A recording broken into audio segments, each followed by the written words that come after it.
If y'all want to know why I don't be talking when I just jump on, is because I ain't trying to let YouTube flag me. Y'all already know I like to talk crazy, so bear with me, okay? Top of it, though. I see a Denver in the building. Come on. We in the building, baby. Top of it.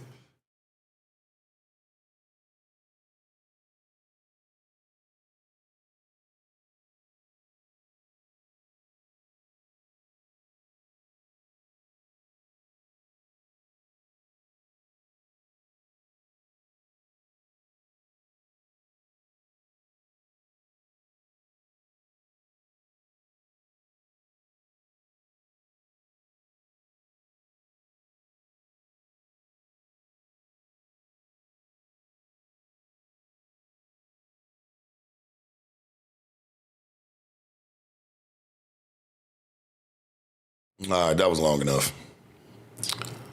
Top of it, man. What it do? So, all right, comfortable here, man, this morning. Oh, man, it's been a crazy last couple days, haven't it?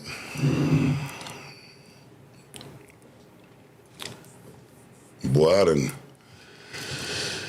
gotten praise, slander, mostly from my own people, but you know what I'm saying? I get it. It's been a crazy last couple days, though. I can't say that, man.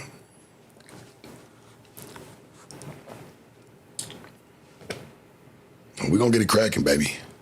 Top of it. Good morning.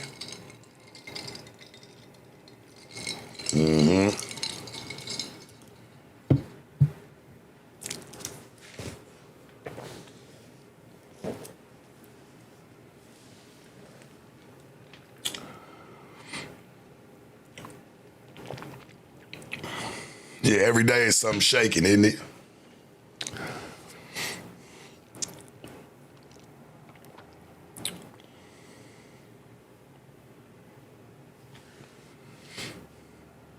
Yeah, it feel like money this morning, don't it? It feel good.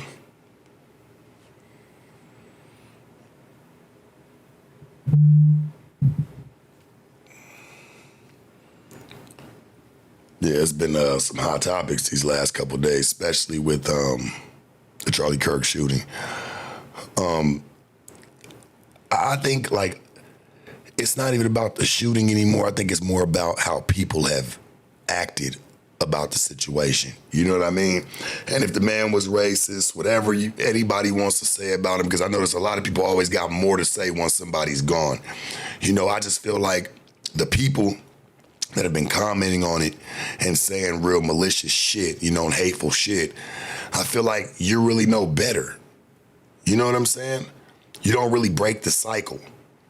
So I start to look at it like, damn, if he was a problem, was he the problem or were the people the problem?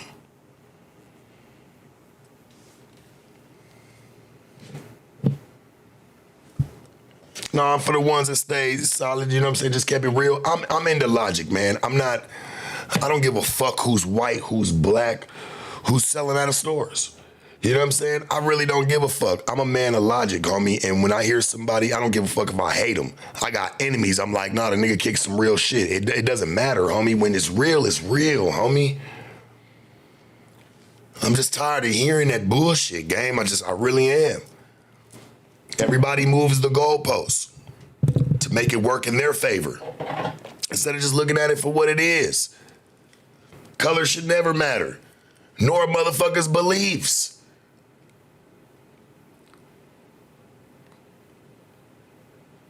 What are we really mad at? That he was able to push an agenda, or that, the majority of the people that got something to say wasn't able or in position to be able to push theirs? It's fucked up. It's kind of crazy.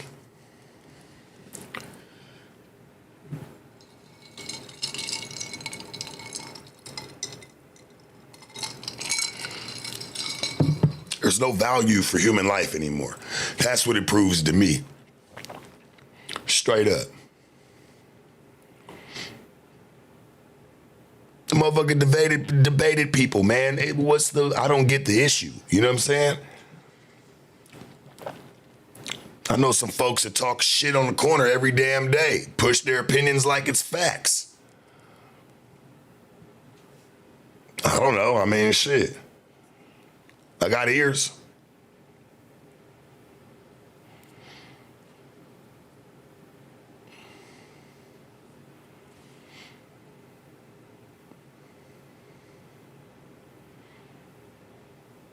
Well, we'll never get over some of the crisis that happen here in America because people's opinion are too jaded.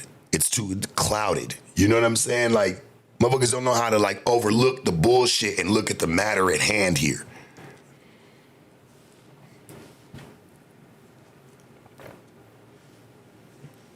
Mm-hmm.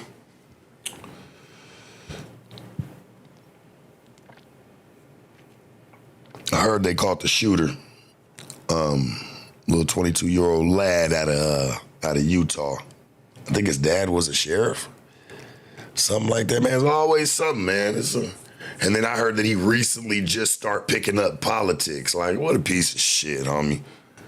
So you pretty much saying you just start getting into politics recently. It wasn't even something that you've tried to follow or try to like, be a part of kind of, since probably being in high school in the debate classes, shit like that.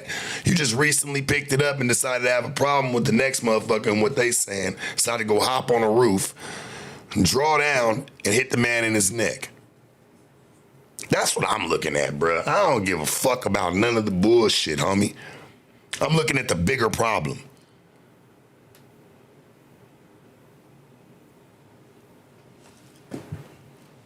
Straight up, homie. And then to see how many people have pushed hate, even more hatred on top of it instead of just looking at the problem at hand, shame on you. Shame on you, man. For real. The man still had babies. So had a wife, but I get it to people, he don't deserve that. His ass needed to be checked out. It's like, damn, everybody playing God these days, boy. It's a scary world. His death, I ain't gonna lie, it didn't teach me nothing about him being racist. It didn't teach me anything other than how nasty people are. That's all I learned from it. I ain't gonna hold you.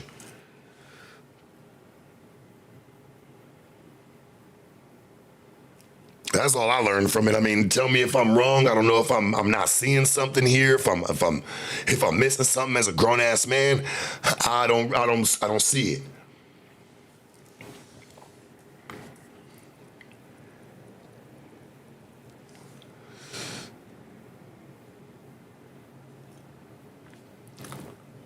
We're gonna look at that part. And you know what? It sounded like the man more was biblical. Not even saying that you gotta believe in that, right? It's just another opinion. It doesn't even matter. That's all he was really pushing. Biblical law. That's what it sounded like to me, whether he agreed with it or not. You could say, fuck him. Doesn't matter.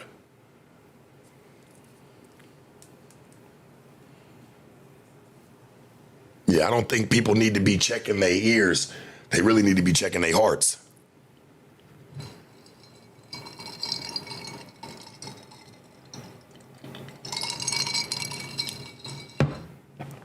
And people, to get like look at the racial situation. They're like, well, what's that white man ever done for you? I'm like, you hella right. You hella right. What has that man or any other white man really ever done for me? Shit, just as much as my own's done for me. That should answer your question. That's why I don't look at color, homie. I look at people. Because we get to pushing color, I'm like, well, damn. Yeah, you're right. White folks ain't never really did shit for me. Black folks, my own kind, really ain't never really did shit for me neither. So, I mean, shit, I guess it's a bad, man, that shit's a L. It's a fucking double-edged sword. That's why I'm like, man, the comparison is the spoiler of joy, people. That's why I say we should really just be looking at the situation at hand.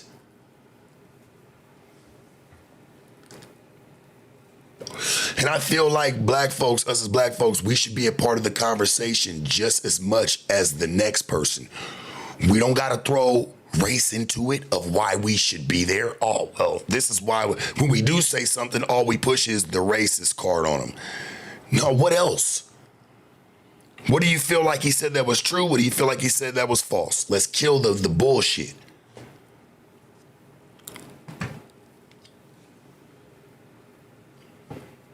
Somebody said, oh, well, he said if he was ever to get on a plane, and if it was a black man flying the plane, he would just hope that, he had the proper training or experience or whatever the fuck, right?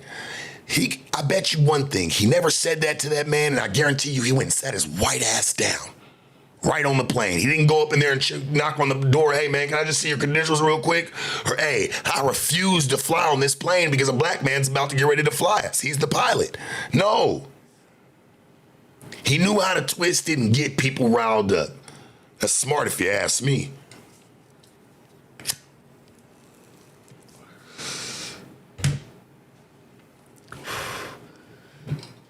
Even though it's bullshit, it's senseless bullshit. It's like he still sat his white ass down on the plane if he did see a black pilot.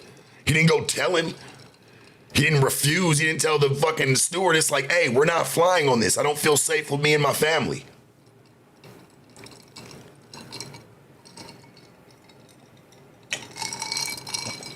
He still went and sat his white ass down on that motherfucker.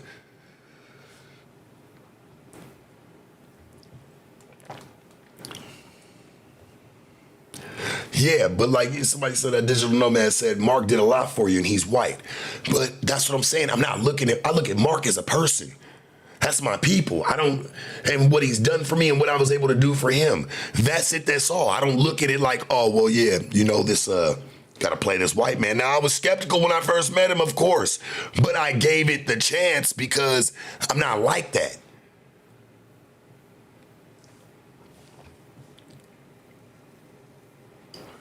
The white side of me. You're right. I'm black and I'm white.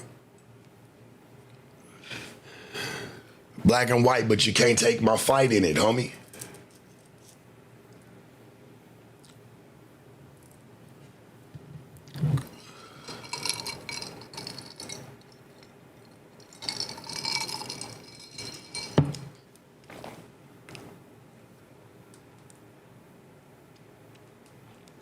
Damn.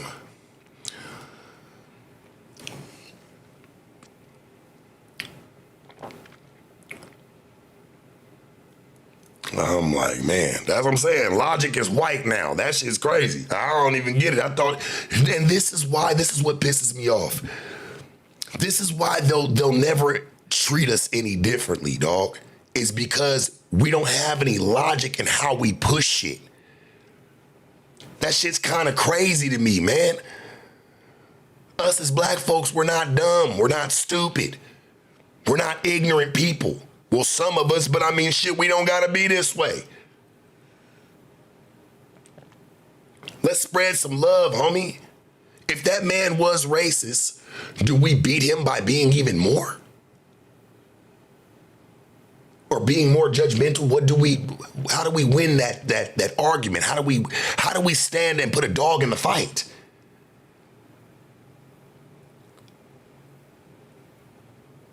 Let me know. How do we put a dog in the fight?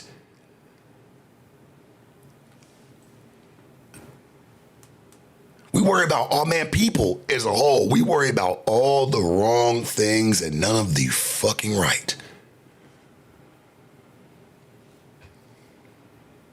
No, I just look at it as, honestly, no, you say people, who's this? Annie says people preaching hateful speech is dangerous. Yeah, but I look at it overall as, hurt people like to hurt people.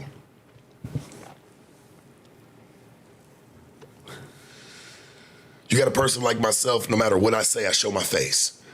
I show my face. I don't hide behind a name. I don't hide behind a bubble. Anybody that was doing it, Kevin Samuels, you look at fucking Tate, you know what I'm saying? You look at all these people, shit, Charlie Kirk, nobody hides. Not even Charleston White's crazy ass. Nobody hides behind profiles or says shit that, you know what I'm saying? We show it. We have to stand up for it. I get it that there's a lot of people that can sit there and slander from the comfortability, from the comfort of their living room. So I get it. You say a lot, but that shit don't mean shit. I'm just saying, it don't really mean nothing. Hurt people like to hurt people. I get it. And if they can do it from the comfort of their own living room, they're going to do so.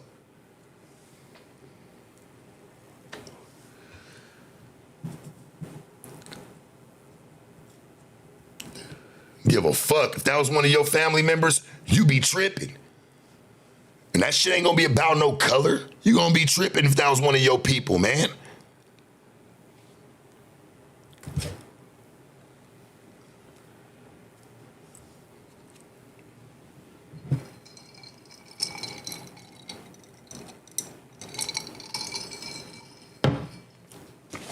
I can tell all my folks tomorrow, hey, all right, I got 50, 60,000 to put in. Everybody put in 60,000, whatever the case may be. Let's all get our money together. Let's go get something black on. Let's go do something. Has a big ass community. Boy, I'll be waiting for a lifetime. I said it before, niggas got scat packs and shit to buy first. Niggas got 100 drugs and 100 guns to buy first before they can get to actually making a move for us to make a move together. I'm just keeping it a band. I'll be waiting for a lifetime, but everybody run their motherfucking mouth. Oh, this is what we should have been doing. Why the fuck we ain't did it? Let's get some power. Let's get some say.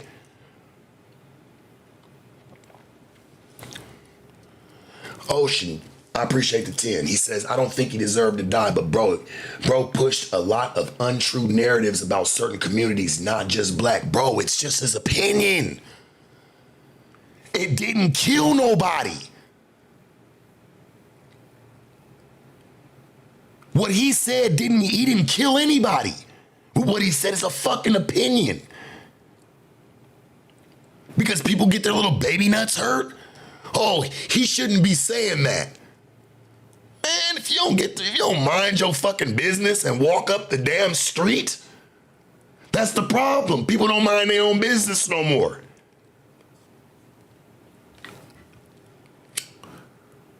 A fucking opinion, man. If you don't like it, move on. You walking down the damn street, there's a bunch of kiosks, whatever, people out there selling clothes, whatever the case may be. They can sit there and push it to you like this the realest thing in the world. You either like it, buy it, or you look at it and keep fucking going. You don't stop and bash it because it's something that you don't like. That's crazy, homie. Trev, I appreciate you. Shout out to VBC. Just saying, homie, like if you don't like it, keep it moving.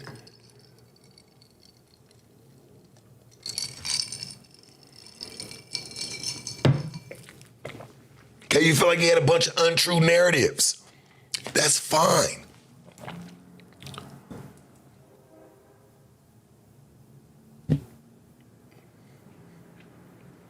I'm just trying to look at a pattern here. When there's somebody that's saying something that can grab people at a magnitude, that's a fucking problem. Politics is the biggest gangsters and pimps known to man.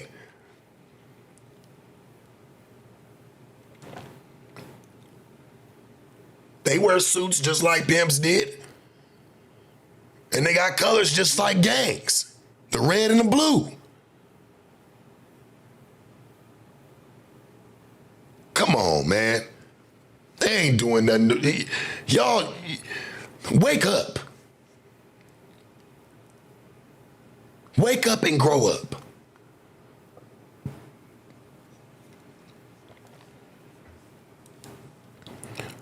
Yeah, you're right. Miss Diplomat, he kept winning all of his debates. So I felt like, yeah, they had to do something to him. You have, this is something that I've learned in being known in a magnitude. People like to see you win in the beginning. Yeah, it's cool. It's cool. You know what I'm saying? But eventually they want to see you lose. And some people won't give a fuck what magnitude or what angle they have to take to get it there. Straight up. Motherfuckers want to see you lose eventually. They're tired of watching you win. What's it like to see him lose? This is facts, homie. Let's wake up. Henry, I appreciate the 10, church.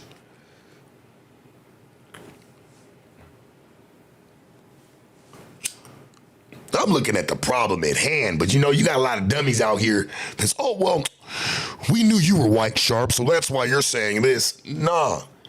Is that why I'm saying what I'm saying? Or am I talking with some, like, damn, homie, I'm like me and him at this point, I'm catching the slander and I'm alive.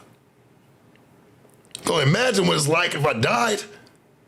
This shit's crazy.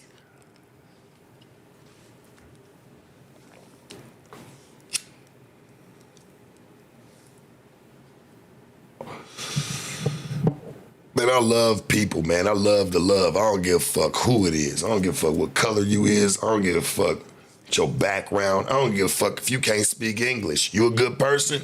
Bet.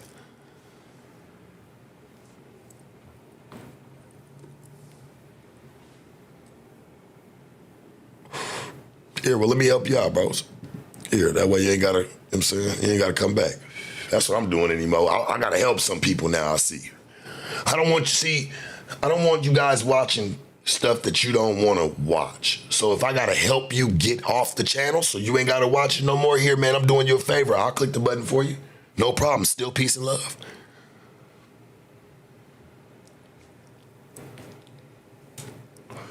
Say because Sharp, he wanted your kind gone and you're defending it. Hey, man, trust me. I wanted his kind gone. But then I start to look at it. What do I want him gone for? It ain't hurting me. And I'm talking about like some of his ways of thinking, some of the ways of a lot of people's thinking. He ain't the only one. Shit, I would have wanted his kind gone. I'm just defending logic and truth, homie. That man could have got the shooting and killed the man. There's babies out there and everything, homie. There's people out there. What if he didn't just hit him? I'm looking at the bigger picture.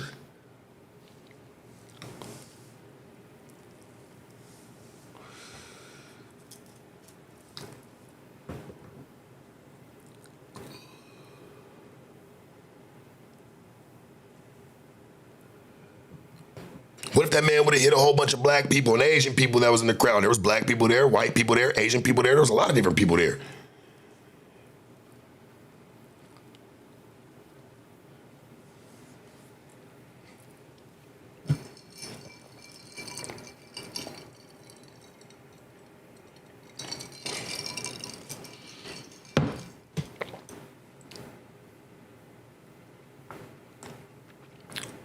He said there ain't no bigger picture.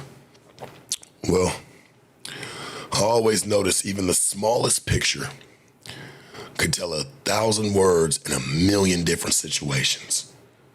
So I would recant that statement if I was you, and that's just in life, bro. I don't think we gotta be black or white or Asian or any type of color or race to understand that. Now, do we?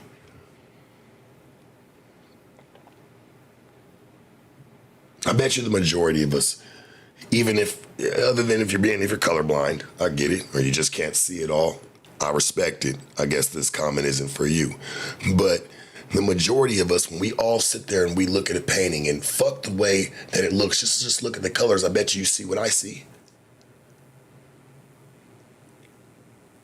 I guarantee you see the same colors that I see. Might not see the picture the same, but that's why, hey, man, it's got 1,000,000 scenarios, right? Pick one. Straight up. Just being logical about it. I get there's some people that really can't see color like that or whatever, but when you really look at it just as a whole, like the majority of us, these pictures on the wall, hey, man, they all hold the same color. We all see the same color.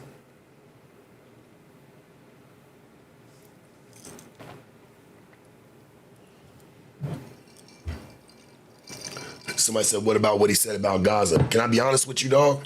I'm not really into, and this is just me personally, and hey, man, nothing but love and support to other countries. Like, man, hey, nothing but love. But it's hard for me to worry about somebody else when we got our own fucking crisis going on right here at home. So it's kind of hard for me to worry. I was always taught that, hey, man, you got to kind of fix your own shit first before you can go helping somebody else. That's real shit. So when we talk about other countries and what they going through, I'm like, dog, a lot of that shit don't really got nothing to do with us. Nothing but love. No, it's not okay for children to die. Kids die over here. I'm not taking away from nobody. But let's fix the problem at home, and then maybe we can venture out and start helping others. You don't find a problem with that? Us helping other people to mask what the fuck we really got going on here at home.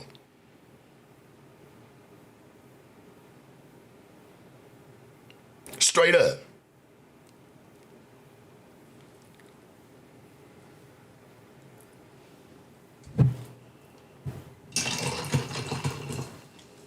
Yeah, I would have used, somebody said you use that same logic with Charlie Kirk, and I would have. And if you would have disagreed, so fucking what? You motherfuckers, it burns a hole on top of your asshole if a motherfucker don't take into what you got to say. Oh my God, homie, you just cannot walk away. No, I'm not leaving until he believes what I believe. Man, if you'll get the fuck out my face, Stanley. That's how I look at it. Give a fuck.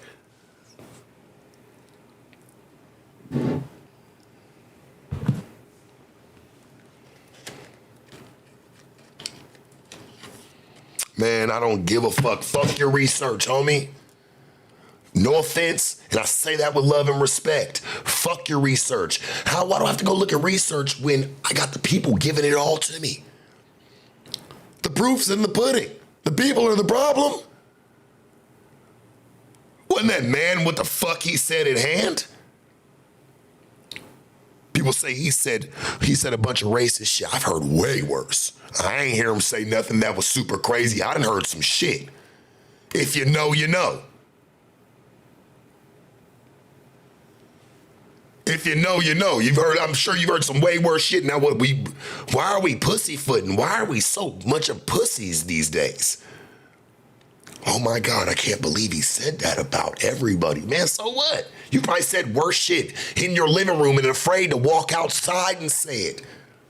But can't sit there and give people fuck what he's talking about if he's just willing to get out and speak his truth. Takes courage, homie. Andrew Tate, that shit takes courage to say what you want, man. Kevin Samuels, it takes courage. Myself, it takes courage, homie, to say what the fuck you feel. And don't care what the next motherfucker thinks. We're not worried about gaining the next follower. Nigga told me the other day, he said, man, in the comment section, my TikTok's going crazy.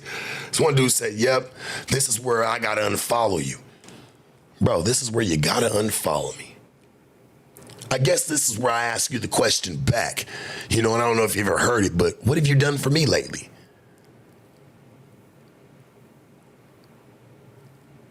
What have you done?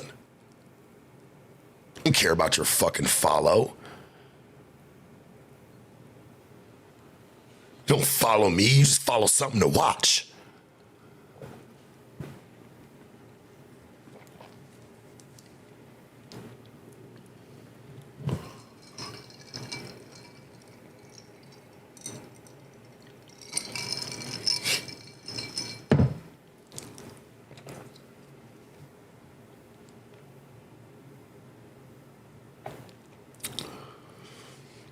Nigga gonna tell me like it's fun. Yeah, I'm unfollowing you.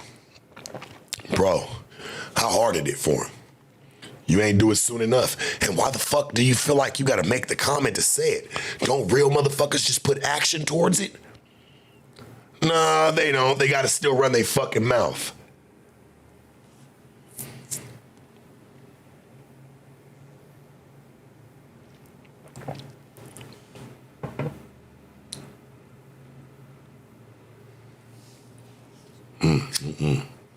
Yeah.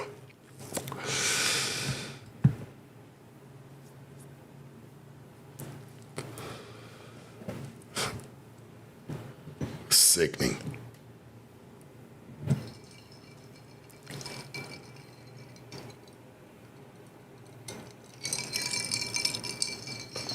Hey, I heard that already. Odyssey Sharp, these same people would celebrate your death and say you were monogamous, whatever the fuck.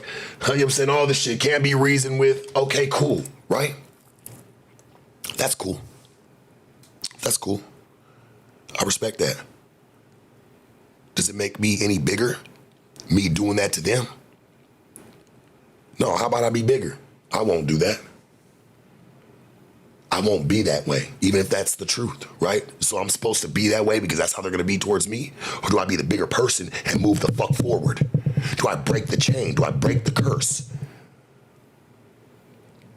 Honestly. Am I supposed to be like that? Because they're being like that to me, does that make me just as big? Or does that make me just as ignorant as them? If that is the truth.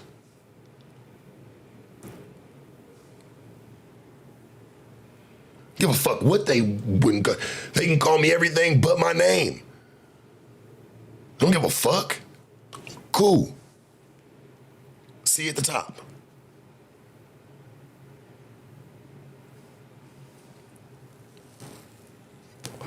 Anything I ever worried about like that, and when somebody want to call me, homie, I wouldn't get nowhere. I would be running in place so fucking hard. It'd be sickening. I'd look like a fucking idiot.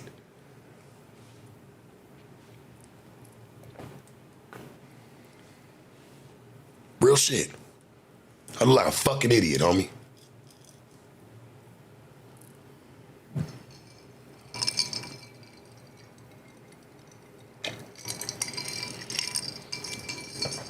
Oh yeah, you know why I'm pissing on his grave? Because they said he would have pissed on mine.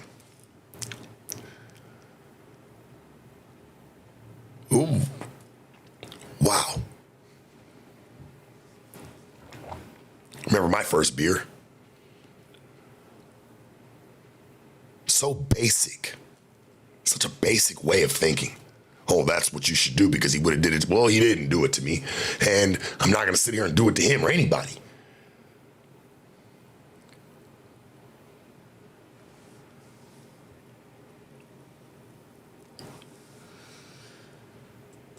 Y'all be treating niggas like he's a fucking pedophile. He's touching kids. He's doing shit to people. He's fucking them up. He's creating little cliques and sending them out to fuck shit up and riot shit and steal. Bruh, this nigga was just a man with some fucking opinions. And the opinions that he had got some people butthurt. A little tight in the ass, if you ask me. If it isn't true to you and what anything that he says, what the fuck would it even bother you?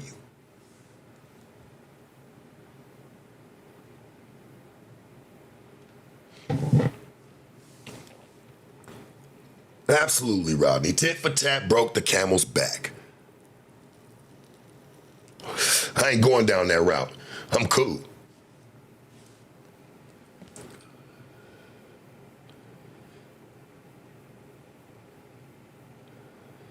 You're saying no, nigga. I'm not saying be like them. Just repeating his words. He say, I'm saying people lost their mind and can't be reasoned with. Welcome to the way of the world, my man. I mean, that's obviously what we're seeing.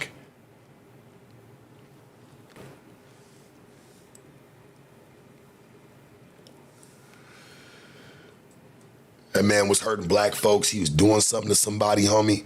You know, and we all know what's in the dark always comes to the light. And I'm sure as he was growing, it would have been, you know, it would have been said. That's how it is when you get known. You start to get some notoriety, man. People start trying to dive into your background and start trying to find the shit they feel like is nasty enough to stop you.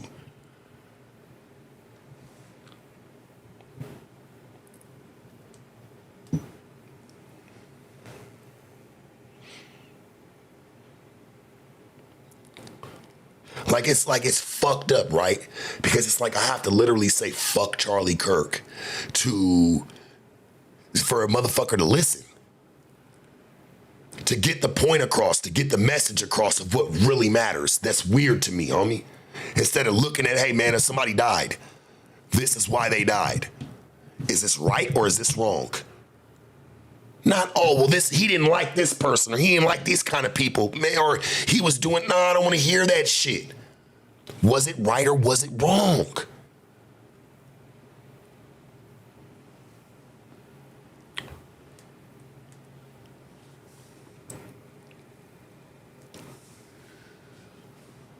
That's how I look at life. Is it right or is it wrong? Fuck color, fuck your beliefs.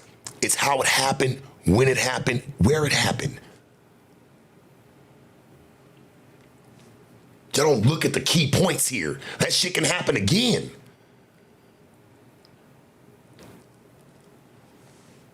Motherfuckers justifying a death like that is gonna only draw more chaos. Are you fucking stupid?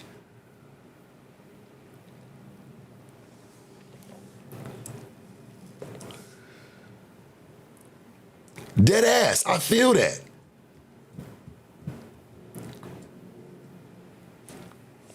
It's crazy. Well, that's you, buddy. You said, I like how you said that. He said he's telling somebody in the comments. He says, tell somebody how he sounds. He says, I'm a black man. I'll get to the point. He says, I'm a black man in Alabama. If I reacted to every Muppet that said something ridiculous, I would be under somebody's prison. You got to pull it together. Come on, dog. We got to get a little stronger. Everybody put their earmuffs. Can't hear certain shit. Come on, homie.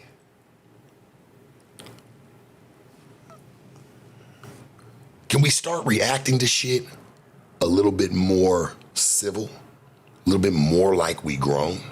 Just a little bit, gang. Just a little bit.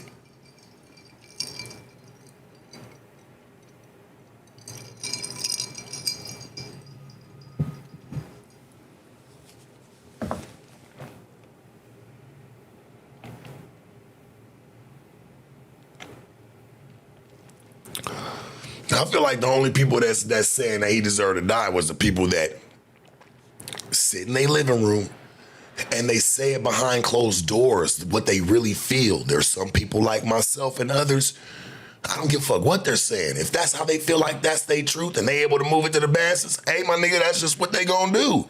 I can only commend a person that'll come out and just say what the fuck they feel. Hell, if my neighbor was white and said, hey, man, I just don't like black people, hey, at least he told me. I know who I live next door to. It's scary when you don't know who you dealing with. Because there's so many people that'll sit there and say a bunch of shit online or behind closed doors, but it'll come stand next to you, homie, and be like, you fucking go. Do your shit. That's scary, homie. I'd rather know who don't like me or who do like me on a genuine note.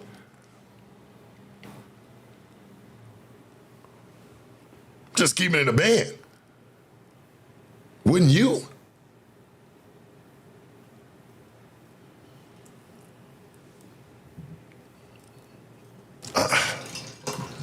My mind is just all over the place about it because it's not even necessarily about the death, man. It's people's mindsets that I'm worried about. It's how people reacted to it. That was the problem with me. I'm like, why are people reacting to it like that? Like, I don't give a fuck what he did, man. It's just the internet. Y'all all know people paint propaganda about people, twist it up, switch it up, flip it up. You know how many people try to flip up, switch up what I said or did or anything? It always goes like that. It always, when your words or what you say lands into the hands of another person, that's like you telling a person your secret, right? Let's say you tell somebody your secret. Good example. You tell somebody something that you confide to them and you tell it to them word for word. When they finally do go tell your business because no one can hold water, I guarantee you the story mutates. By the time it changes 6, 7, 8 different hands, the story doesn't change so much. You don't even, it's like, damn, it makes it sound even crazier. And then when you go back to the root of it and you talk to the person that happened to, you ever notice what they say? It wasn't even like that. Like, who said that?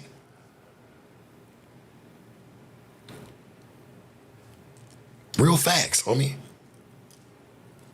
Stories mutate. I've heard what the man said. I'm like, no, it ain't racist to me. I've heard some shit that goes, I'm like, damn.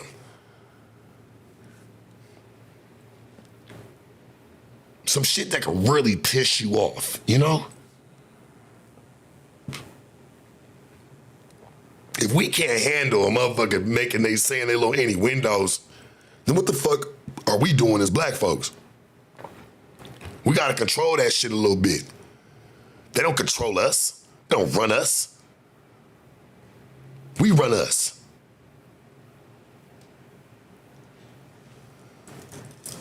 We run us, homie.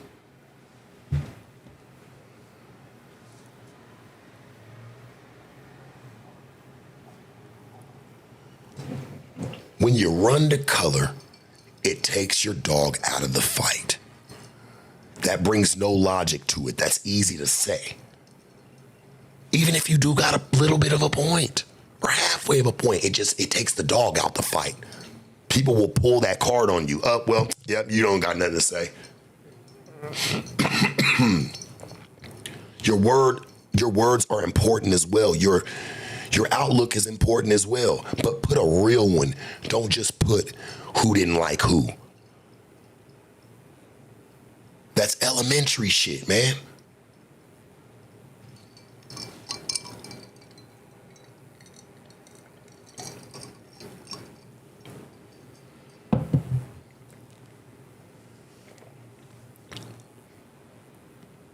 I'm worried about people's mindsets when things like this happen. Y'all are too comfortable. You're too comfortable.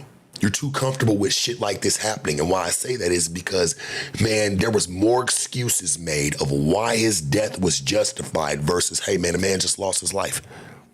Let's give it 2 and 2 real quick. He just lost his life in front of a bunch of people, homie. I guarantee you the majority of the people that was in that crowd never saw somebody die like that. We just traumatized a pretty nice sized group.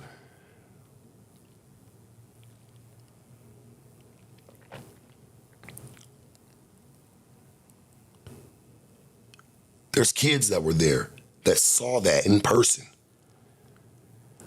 A lot of the motherfuckers that's commenting that made bad remarks about it, you watched it in the clip. You weren't even there for the actual feeling.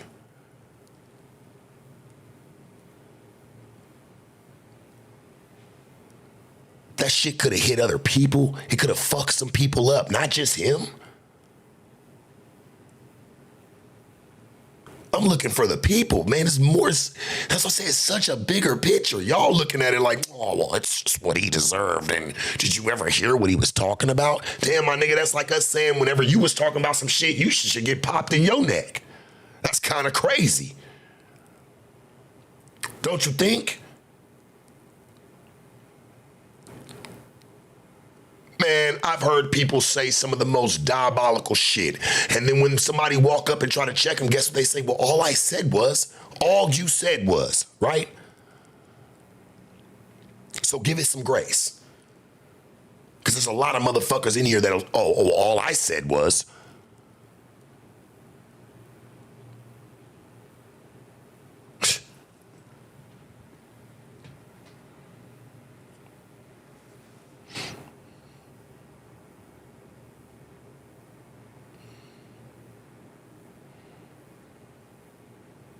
Hey, Eyes Wide Shut. I like that name. Said wrong torso talk. Oops. Hey, you know what you should do? Like, I wish there was a way you could pass that name around to everybody else in here with you. Because Eyes Wide Shut is a fucking remark. I feel that one.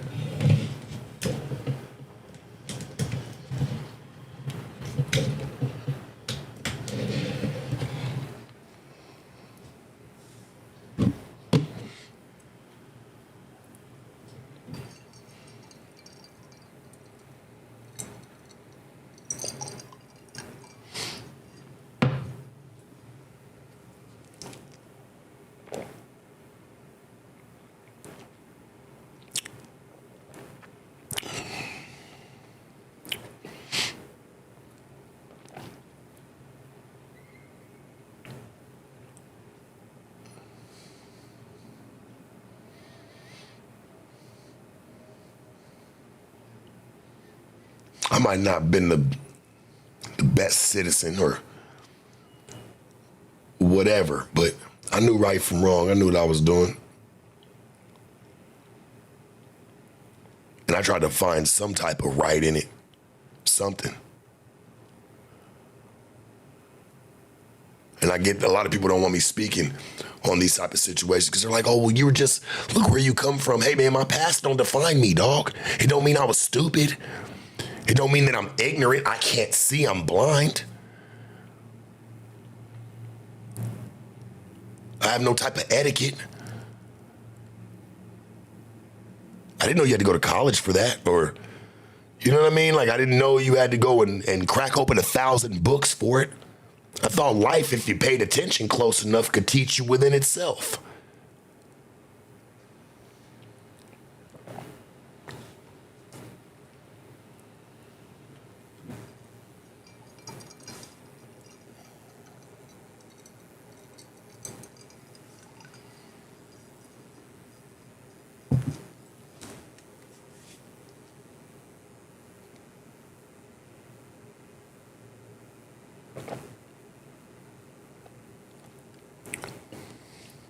I don't want to see nobody die. Am I wrong for that? Like, I don't want to see anybody. Especially for just saying some fucking words, man. I don't want to see that. Like, that wasn't cool, man. That man's babies was there, homie.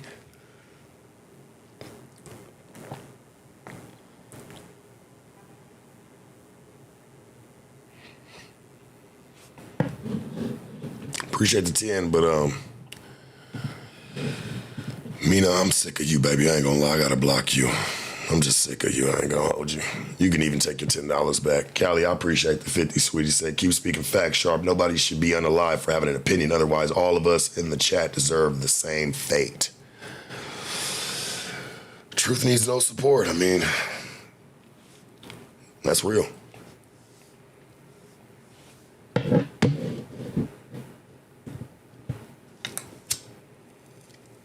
Mind you, you know what? It's crazy about Mina, right? Because, you know, Mina, a black woman, been around, like she been following my page for a long time. It's crazy I had to block her because I just get kind of sick of it on me. Like, you know, but I've always kept it cool. She a chick that always come around. Every time she sends me some money, this girl done send me cash apps. She done paid money here. But it's always to slander me. It's like, you're a black woman slandering another black man. It's like she's mad at me for nothing. For what? My own people. What'd you be mad at me for? I never did nothing to this, never in life. She sends me cash apps, just talking crazy. I'm like, well, appreciate the money, but damn. My own people, homie. That shit is crazy to me, my nigga. A black woman, she be over here slandering me. I'm like, what the fuck is wrong with you? And you pay to slander me. You'll pay money for that.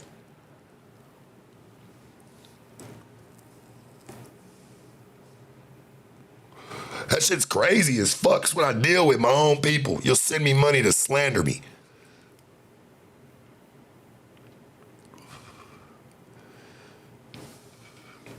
At this point, I feel like I'm feeding your sickness. I had to get you gone.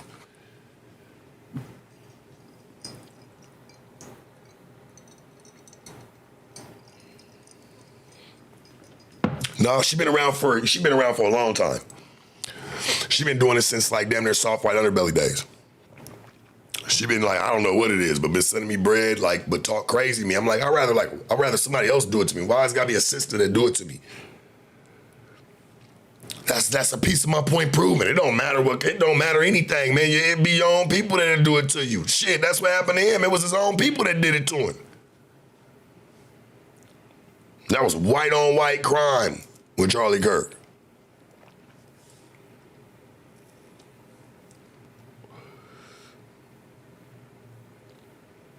Yeah. And I don't be calling little mama no gremlin or nothing. I don't be talking crazy about her. She be sending some bread.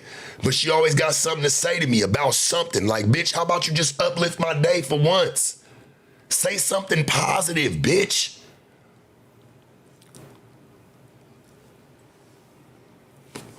Matter of fact,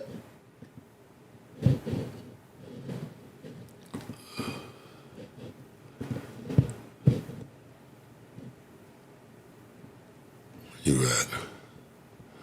Oh yeah, it kicked you your 10 back and it took your ass out of here. Good. I was gonna block you just so you could see how she talk. I already had her blocked before. She created a new page. Come give me some money and talk shit again. The shit's insane, my nigga. The shit's insane. Yeah, she can like me deep down, but that ain't the way we do it these days.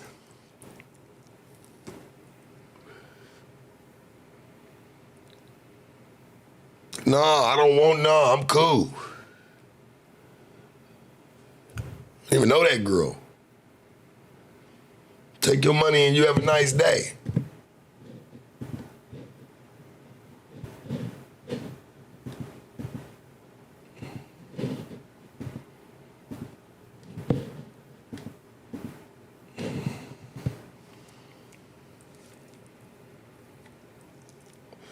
Take your $10, put another 10 with it. Applebee's still got the, you know what I'm saying, 2 for $20. Go up over there, man. Shit, knock yourself out.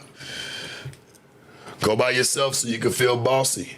You know, just do the 2 for $20 by yourself. You know, shit, I ain't mad at you, baby. You've been mad at me since the beginning. Why? You tell me how I slander black women. She say all this shit. I'm like, I ain't never slandered none of them. But I notice what you do. You damn sure come over and slander me. And I'll shoot you nothing but peace and love.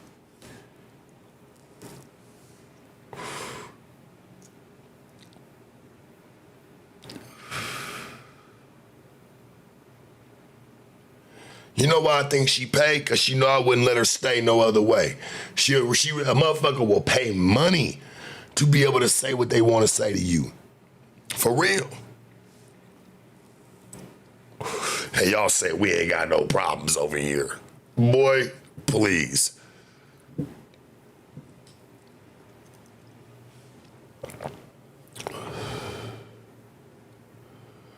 Man, get on Kindle and find you a good book. Take your $10, my nigga, and get on. I don't want to hear none of that shit.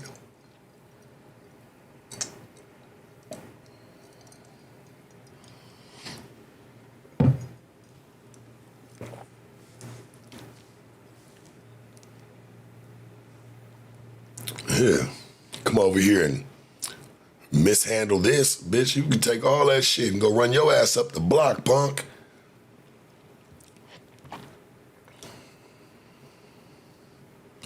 See, and this is why after I take a shit, I be wanting to take the toilet paper, wipe my ass, and just wipe it down her face. You know, just because it's like, if you want to be a true shithead, let me help you out. You ain't even got to pay for that one. I'll do it for free. Shitheads need to be seen. Church, it's facts. Shitheads need to be seen.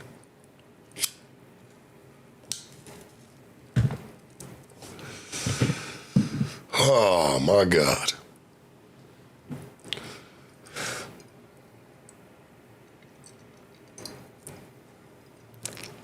What you mean? Baby, you know I ain't mad. I'm just saying. So Umar said, you wiping dookie on women now, brother? Shit. They wipe shit on us and shit on us every day. Then y'all say we need to get some get back? I mean, what happened here, man? I say I'm big in this aspect, but then when I say, hey, yeah, man, I'll wipe some shit down this is what we're doing now? We're stooping to that level? I mean, fuck. It's a double-edged sword, right? Damned if I do, damned if I don't.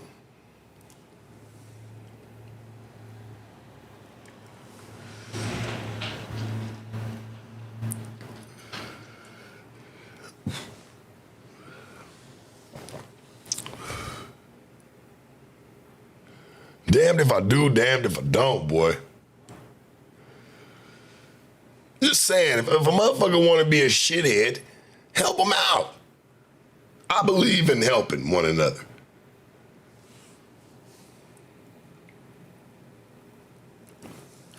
I believe in helping motherfuckers. You want to be a shithead here, bitch? We can put that shit on you properly. Here you go, walk around.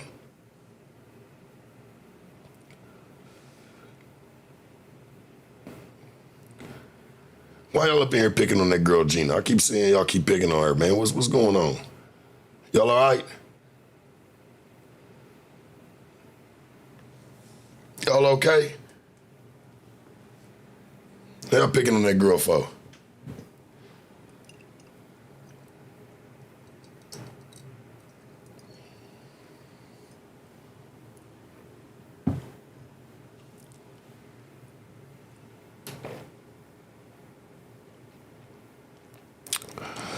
White women to get you locked up. Yeah, she can make a good frozen cheeseburger, but that ain't worth the time, brother. Listen, man, My mama is white and could cook her motherfucking ass off when I was coming up, bro. When she did make something, she knew what the fuck she was doing. I don't think it's about color, man. I know many different women of many races that can cook and that can't cook. I mean, I guess it's all about, your life experience and the type of women that how many women you've had in your life before. I don't know. I'm well experienced. So I don't really have that problem. I done met some bitches that can't cook worth for shit, nigga. Of all colors. Then I met some, my nigga, that could throw down a mean motherfucking plate.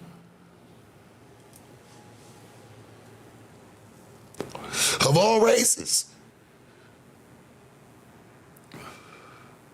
And I'll tell you what, it don't matter what color she is. If she like you and she know you like a home cooked meal, even if the bitch don't know how to cook, I bet you she gonna learn and she gonna learn your favorite dishes. Yeah, Hudson, ain't nobody fucking with no microwave hoes. Them bitches only come lukewarm anyway.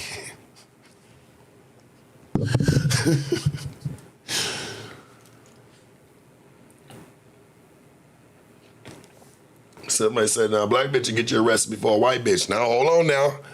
That ain't always true. That's what I'm saying. We can't just say one does it more than the other. It's just about what type of chick you run into at that point, brother.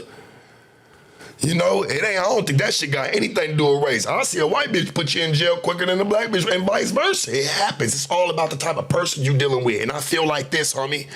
Like, if you got somebody around you that's doing anything like this to you, it's really a reflection of you, dog. It's something you got to change and stop moving them type of bitches around you.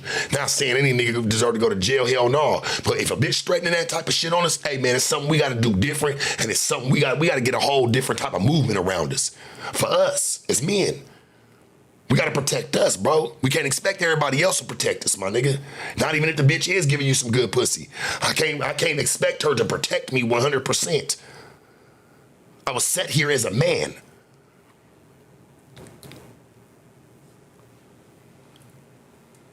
I gotta hold that shit down for me too, my nigga. I can't expect her just to hold it down and she don't see me hold it down for myself. What the fuck is she respecting?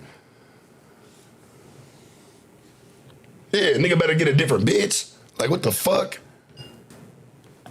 That's just the bitch you chose, church. You had a choice in that. We all do. Now I went to jail behind bitches. Man, bro, whether I feel like, and this is where I knew I really learned my lesson through certain shit. I could feel like, hey, it takes two to tango, and there were situations I feel like, hey, man, I shouldn't have went to jail, but hey, let's really look at it. I still have to take the responsibility for it. I'm in it, so there's something I gotta do to change that shit. Ain't nobody gonna care if I didn't feel like it was my fault or not. Nigga, I went to jail, period. I gotta change that. If I really care for myself, I don't want to put myself in that type of shit. Hey, homie, don't go home and run back to the same bitch.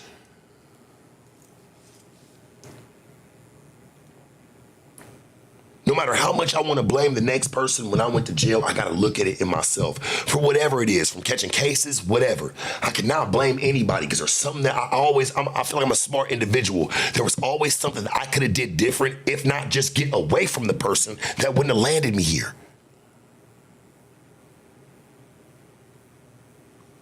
Real shit. Because if I don't look at it like that, guess what? I'm gonna end up here probably another 10, 20, 40 fucking times, dog. Straight up. Because I'm not sitting there looking at what I'm doing. Okay, even if I feel like I'm in the right. Okay, if I'm in the right, get out of this, get away from her. You don't continue to keep messing with the girl. Because when you do, little do you know, you let her know it was all right what she did, even if you feel like she was wrong. And it does take two to tango. You could have been wrong, she could have been wrong. But you're pretty much letting her know, hey, it's okay. And if she does it to you again, you're gonna come home. It pretty much proves that, yeah, you were wrong and you needed a timeout. Y'all know I'm telling the truth, my nigga. You pretty much letting her know, hey, yeah, it's cool. You needed a timeout. Because that was the only way you was going to listen to her anyway. It was about you going to jail.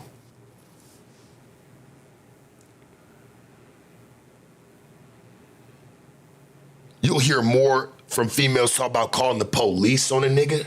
Then when a nigga tripping and she's like, calm down, I just don't want to see you go to jail, them neighbors be listening. You don't hear that shit. That bitch want to get loud, open up the door. Man, I want the neighbors to hear. So that way she can say she didn't call the police on you, but she kind of got them called. You get what? It's the same thing.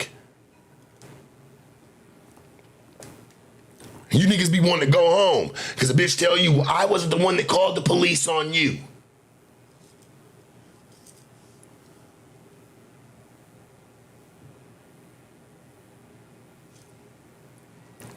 For real. Niggas gotta be smarter. Men gotta be smarter. If you feel like, hey, whether you right or wrong, especially if you feel like you right, you shouldn't go back to that, dog. You should really start to, push forward and wish baby the best.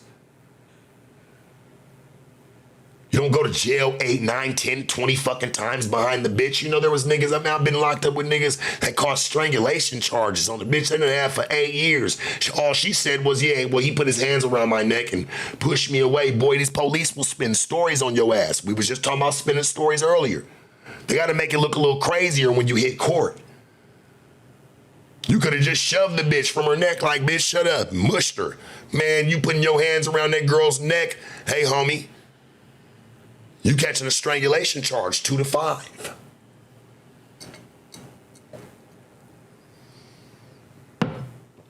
Fellas, just be mindful in what you do, man. Walk the fuck away.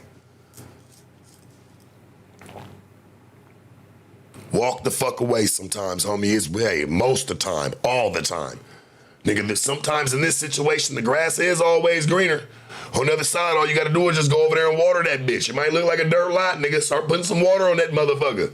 Splash some water on that shit.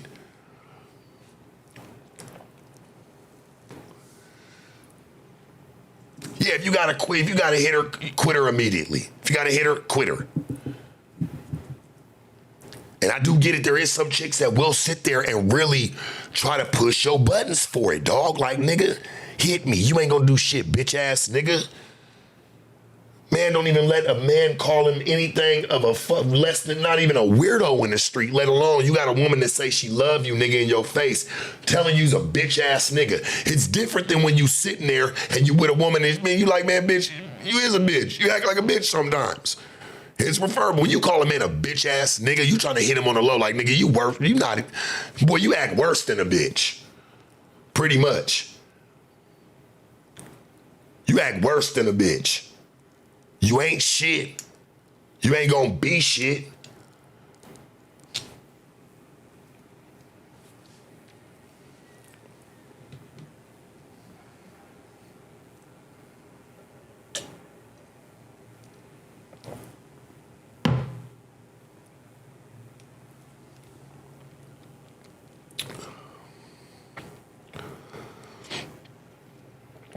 I'm just saying.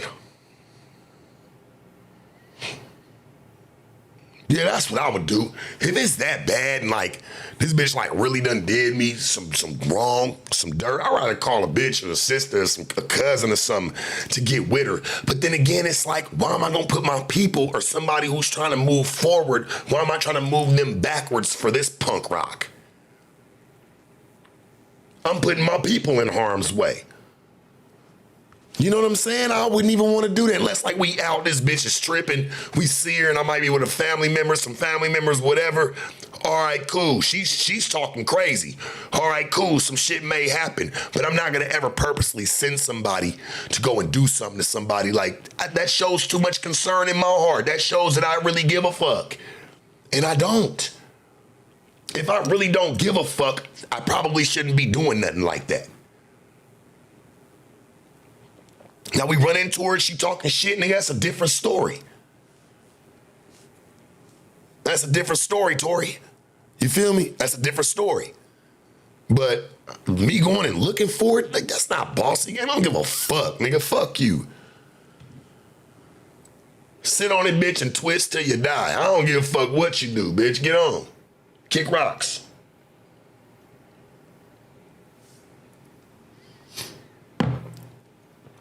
You're right, some just aren't worth all that. And you know why I say some aren't worth that? Because, bitch, if you really done, and why put the nigga in jail? Just leave. You want to argue. Some of you niggas want to argue too. Because you stay with the bitch. Man, fuck that. Nigga, get gone. Be in a position to get gone.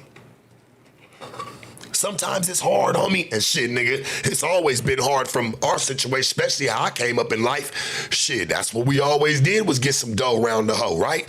So, I mean, shit, it's kind of hard to go and kick them to the curb, but shit, nigga, even niggas in my structure did it. We did it. So it shouldn't be nothing for a person that's a square that works a regular-ass job that don't get nothing off they bitch or off they nigga, you know, for you to just get up, pack your bags, and say sayonara, right?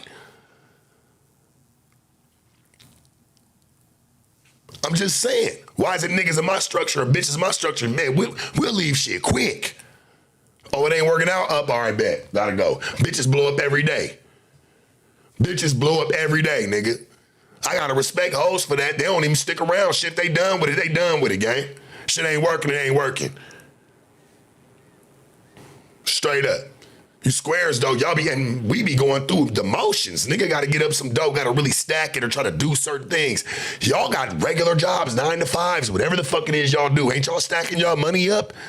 Don't you do it from when you're not happy or you gotta take care of yourself? You can get up and leave the situation? Oh, I'm hitting home. Oh, I'm hitting home. No, you know why? Because a lot of y'all too broke to leave. You done been in situations and in relationships you ain't even got no fucking business being in. You can't even afford them. If you couldn't afford to get out of the relationship, how could you afford to get in it?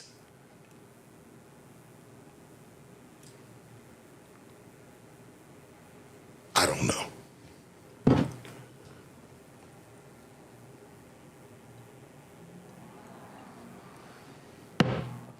Mind you, y'all don't play the game. Y'all aren't a part of that. So that's not that mindset. The mindset is this.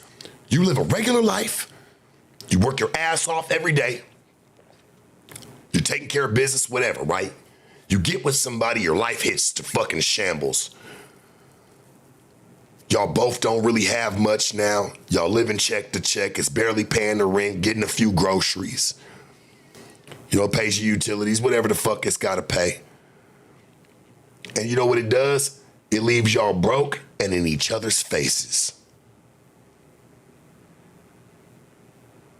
Why do you think when one starts to get a little bit more money than the other in the relationship, man or woman, they start acting a little different?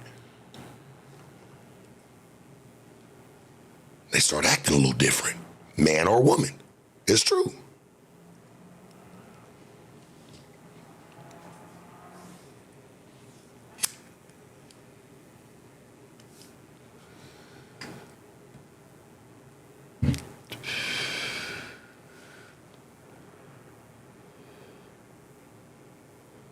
I'm only telling the truth, game. I ain't over here trying to steer nobody wrong, put you on no drag, no nothing. But I know what be going on in the households. Heard it and seen it throughout the years, boy, many times.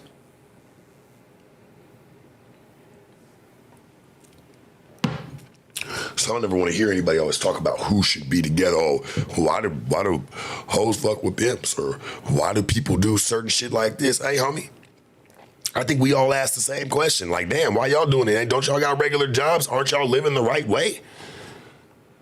Aren't you doing everything that you want to do? Why is there a problem? Why is there trouble in paradise?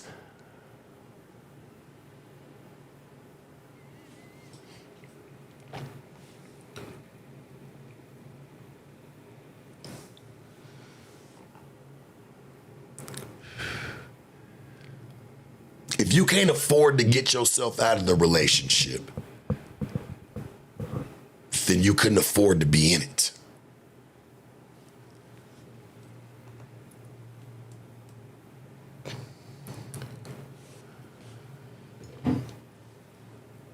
You're right. I feel that, though.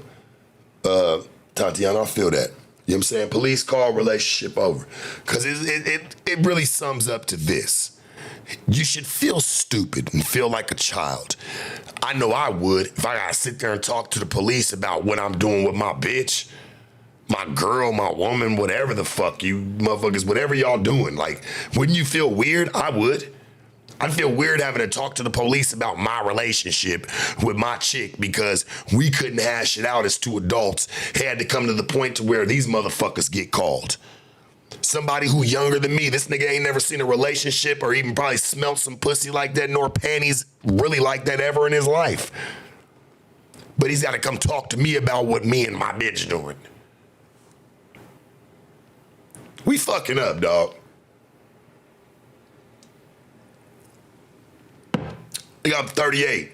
About to be 38 in 4 days, 3 days, whatever. Shit, and I got, I'm supposed to have a 22-year-old nigga cadet at my door telling me about relationships and what I should be doing and what I shouldn't be doing. This nigga never even really had nothing like that. He don't even know what it's even based off of. Never even smelt it before.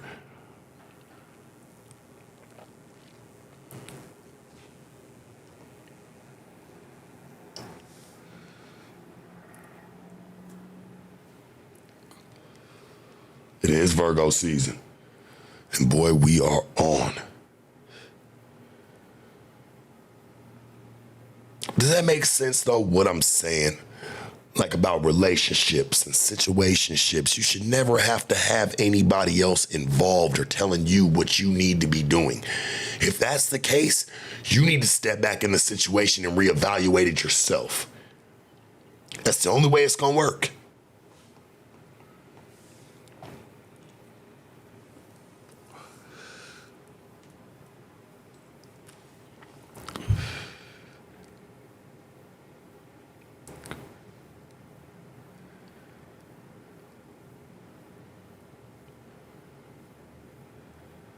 Miss Karen, you know we love you, baby. You like a mascot. You know you are definitely a supporter of the channel, love. You know I got you. Because they love you. We always have. You been staying down.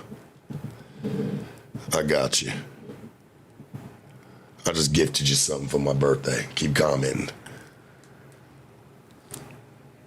Happy birthday to myself, to you, Miss Karen.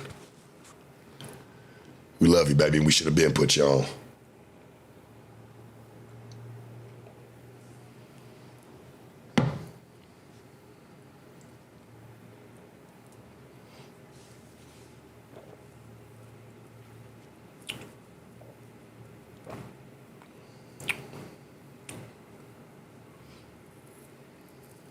Goldie and Sharp Part 2. Yeah, why not? Got no problem with it. Love you too, Miss Karen.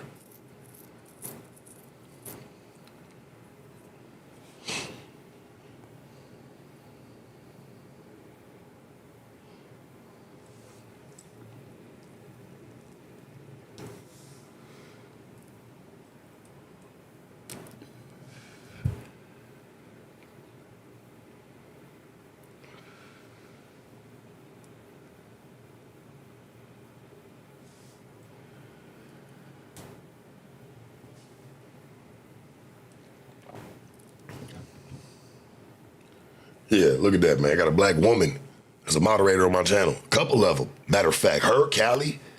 Shit, I got black men, man. My whole team damn near black. That shit's crazy. I don't be wanting to hear shit from nobody.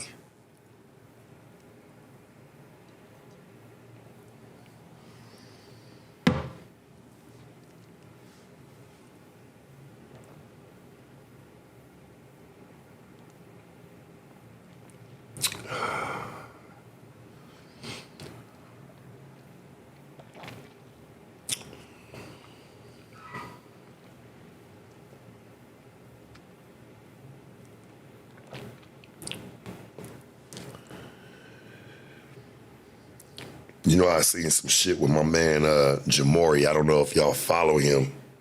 He does a lot of family skits. And I'm gonna bring this up because it's kind of crazy, homie. Because I was like, damn, like how I felt about it. But long story short, before we even get there, because my mind likes to run fast, he makes a lot of family content A lot of family skits, shit like that, where he's got his babies in the content. And me personally, this is why I really don't put my babies in content like that or put them around shit, because people are sick. It gives people room to say something, talk about something, whatever the case may be, right? So I seen this morning, he's been with his girl for 9 years. They got beautiful children together, everything. He done made it off content. He done did his thing, right? So he got on this morning, I guess he had went and got a paternity test on his youngest baby because she's got colored eyes. And he's like, I guess the comments were slaying him or like getting at him about, and I don't think he's ever really dealt with that before like that. Like, people, I do. I take the weight on. Y'all throw the bricks on me and I carry him. I don't think that's for everybody. Excuse me. He believes in gentle parenting and certain things. That's his content. That's how he pushes it. And he was on his live this morning. He made a clip with his baby in his hand with a paternity test, talking about I went and got a paternity test. And I don't think the man would be crying online like that, like doing that really at all. I feel like it was more of an apology to his wife, because they were together for 9 years. He went and got a paternity test on the baby to make sure that the baby was his because the baby got colored eyes. And, him and his wife, they don't. But, the baby got colored eyes. He goes and gets a paternity test. And I'm like, he says, y'all been at me for a year. The comments, people been atting me about it. People been saying a bunch of shit. So I went and got a paternity test on my baby, and it shows like this baby is mine. You know what I'm saying? My chick kind of feels away. I can't believe I kind of, used her I misused her trust of her being with me for 9 years, you know what I'm saying, and us even having other kids together, but this one has colored eyes, and like people in the comments, I could tell he's telling the truth. He's going towards the comments. He's going towards everybody who's had something to say to him about it. Like, oh, well, your baby got colored eyes. That ain't your baby. And that shit can get in your head. That shit really happens. You know what I'm saying? So to see him crying like him go get the paternity test, I tell him this morning, I'm like, bro, don't give a fuck what they say about, man. Hey, dog, don't involve your kids. My word is this. Don't involve your babies or your personal life in anything that the internet got going on. Because, homie, if they can pick it apart, they will. When you put it on camera, once you allow even one of your kids to even come say a word, you know this, church. You should know this. It puts them into a whole different demographic. You open up the door for people to come and chastise. You open up the door for people to come and be on some bullshit. You know what I'm saying?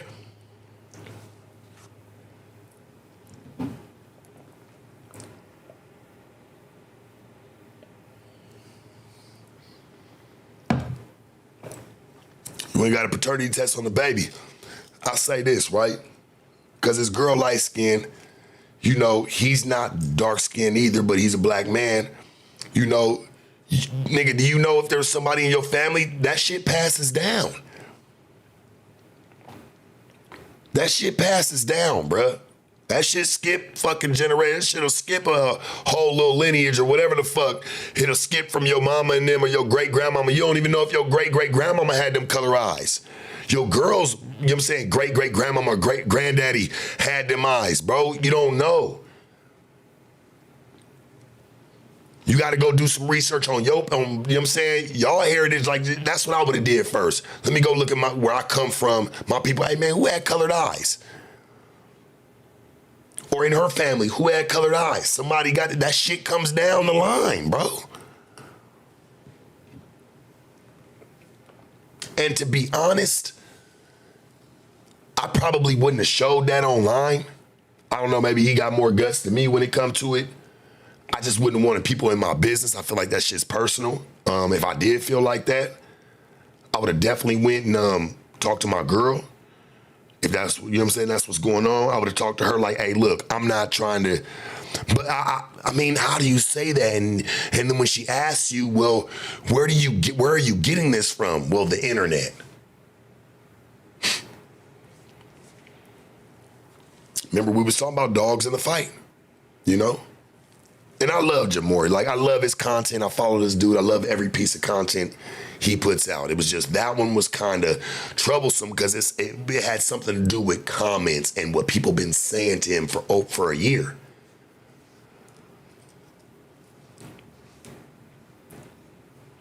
You know, I just thought it was kind of crazy. I wanted to share that with y'all. Like, you know what I'm saying? I'm like, damn, I seen it online. I'm like, because the baby got colored eyes. Nigga, I got a daughter with man, ice blue eyes and blonde hair, nigga. The fuck? That shit don't mean nothing, nigga. The fuck?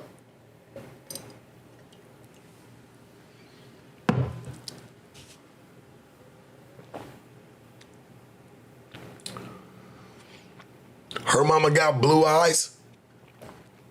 My mama got blue eyes. I don't.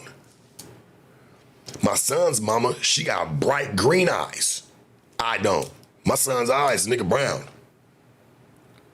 So it don't matter, you know what I'm saying?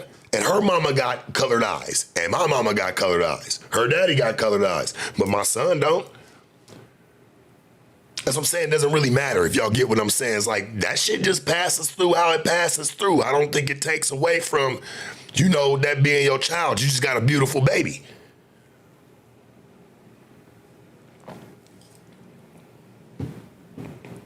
That's how I look at it. You just got a beautiful baby. I mean, just, hey, man, tell people stop hating. I got a good-looking kid. I know. You don't believe that my ass could make something like that, how dare I? You know, but shit, man, if you got a good-looking kid as a man, you got a good-looking kid, man. You know, it's life. I've seen some beautiful people come from some oogly-ass families. I know y'all have too. Come on now. I know y'all have to be like, damn, that's your mama and that's your daddy? Fuck. Straight up, game. Like, no offense to our parents or nothing, but it'd be like, damn, you know, boy, they was not the prettiest color in the Crayola box, you know?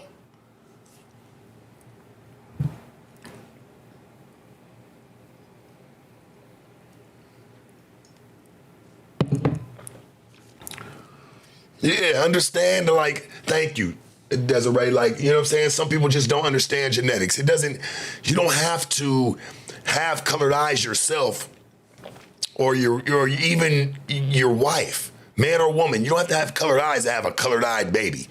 There could be people that came before you, nigga, got all that shit. That shit just passes through.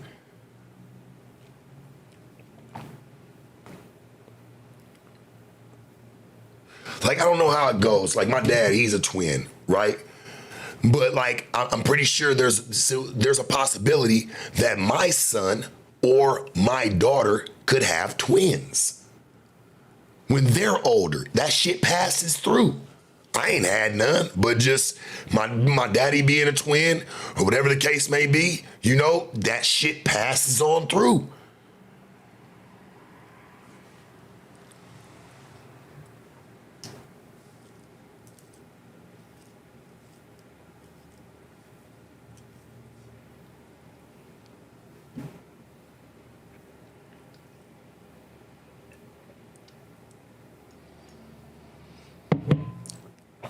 You know what's so crazy? Because my baby mama, her oldest son, this nigga got ice blue eyes. Ice blue, nigga. His daddy eyes darker than night. But my son, he got dark eyes. So, I mean, hopefully we're on the right page here. I hated to see that for my boy. You know what I'm saying? I ain't like seeing him tearing up like that online. But, I hope everything gets right over there, like, honestly, you know what I'm saying? And just kind of stay out them comments, bro, because people, what you did was open up the door to let people know that, hey, man, he's listening to us. Now they're going to try even more diabolical shit. I'm going to grab some ice, grab me a joint. If you're just tuning in, welcome to the Wake Up with yours truly, man. Like, comment, subscribe. We will get back to the conversation here in just a second. You know, I don't want to just keep always getting up and leaving y'all because I love y'all, man. And we're going to keep this shit rocking for another hour or two. So, hey, man, go get your drink, get your coffee, your water, get you some weed or read a couple of good words out of a good book till I get back. But don't touch that dial, baby. Be right back, man.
All right, I'm back. You know, I know I might be sitting up over here, man. I'm in a little white beater. All right, now, man, it's the wake up, man. Shit, it's like me showing up to your house, man, with a joint, something, man. We smoking and we chopping it this early morning. We in your backyard. We're in your motherfucking backyard.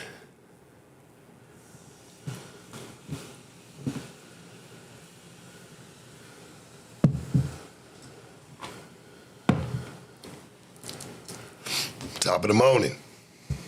We're over here on a real one, man. You already know what it is.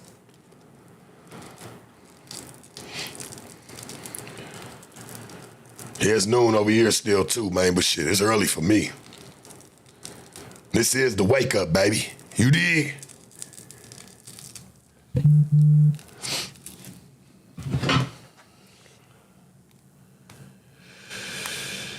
Yeah.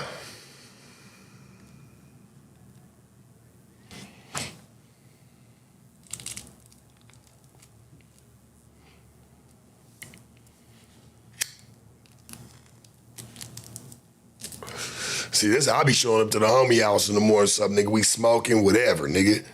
You feel me? I show up to the bitch house too, shit, nigga. It's early afternoon, man, shit. It's fight weekend. It's about to crack out in this motherfucker, you dig? It's about to be one of them ones. Canelo and Crawford. Everybody been asking me who I got. I'm gonna tell you this, homie. Styles make fights. I see them niggas going 12 rounds. I see it going 12 rounds, dog. Just being honest. Who else out in Vegas this weekend for the fight? I'll wait. Who else out here, man, for the fight this weekend? Huh? I'll wait patiently. Especially the ones that be talking shit in the back, nigga. You out here for the fight this weekend? I know you got, man, the way y'all niggas be talking, you got floor seats. Boy, you sitting front row and center, Mr. Frank Lucas. Yeah, I want to see. Who doing it?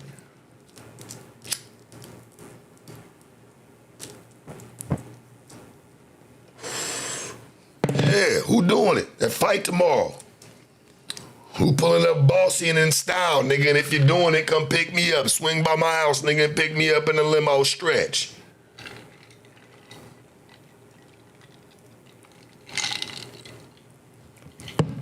Devion, I already know your little ass tapping in. That's my nephew.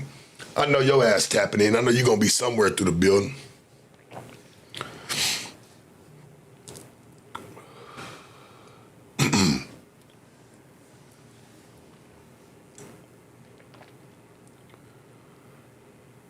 I'm glad, hey, Angel, baby, I appreciate you subscribe to my channel as well. And you feel like I got some good topics. You know, sometimes it might not be everything that you agree with, but ain't that what makes this shit work? I like when y'all kind of pop back. That's what it's supposed to do. That's what we here for. I built my platform for all of us to have a voice together. Why do you think I talk to y'all? You know what I'm saying? That's what this shit is for. Now, where I have fucked up at and where I feel like I am slacking in my game and it is my fault is making it to where when we do run all this back, y'all can kind of see yourself in the chat and on the video. It's just running. So where everybody can see y'all and see your comments. I definitely want to do that, and that's coming soon. You know, and I've definitely been stepping the channel up. I hope y'all like all the visual, you know what I'm saying? Just how everything done changed with graphics, everything on me. I definitely been trying to step it up, take the channel a little bit more serious. I mean, I always did. I think I was skeptical to fuck with different people because of some of the situations I've came from before. So like, I was real skeptical on how I fuck with somebody, you know what I'm saying? And bringing them to my channel and having them in control of anything. So it will be getting better. I do appreciate all the support, man. Y'all been some of the best. You know what I'm saying? I'm gonna be honest with you.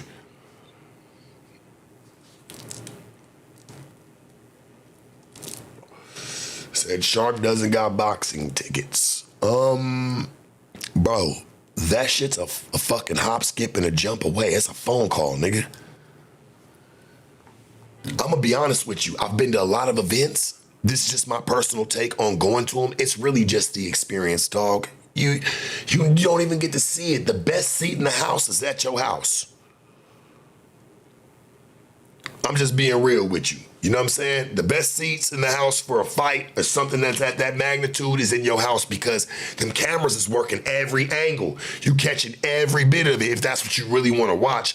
Now, if you're just trying to go be in the atmosphere just to be there, I've done that shit, and I really enjoy fights. So I'm like, I don't want to just catch it from one angle. Them niggas over in the corner, and I'm just trying to stand up, trying to see what's going on. I done paid all this money when I can sit at home and probably put that shit on Stream East, nigga, and watch that shit for the F.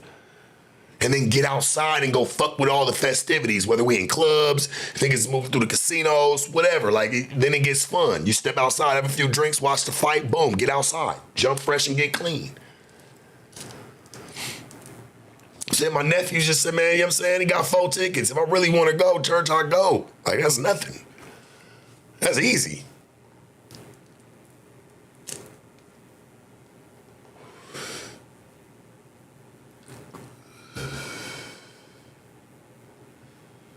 Yeah, look, my nephew said either I could sell him and pull up, because niggas know. Like, it's like, do you really want to go? He's like, either we can go or I'll sell them bitches. Of course I watch UFC. Absolutely. The last UFC fight I've been to was the Masvidal and Kobe Covington fight.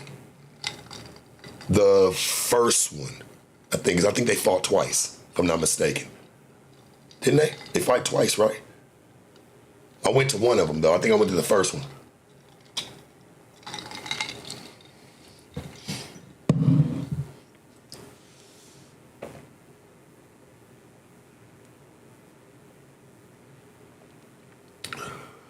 Yeah, you come out to Vegas, you can have a ball. Just be safe, you know?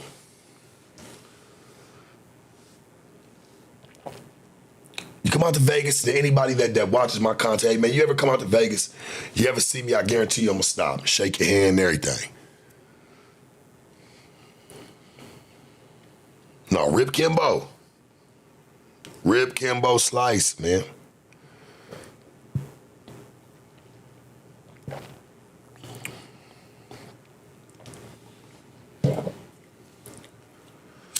Kimbo Slice.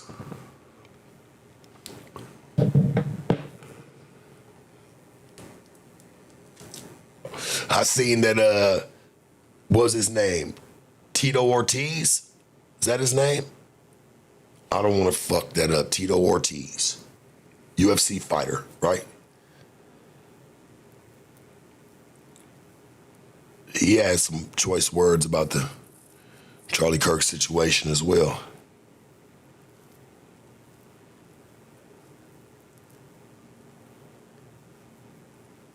Yeah, he had some choice words as well about that, but and he thought it was fucked up.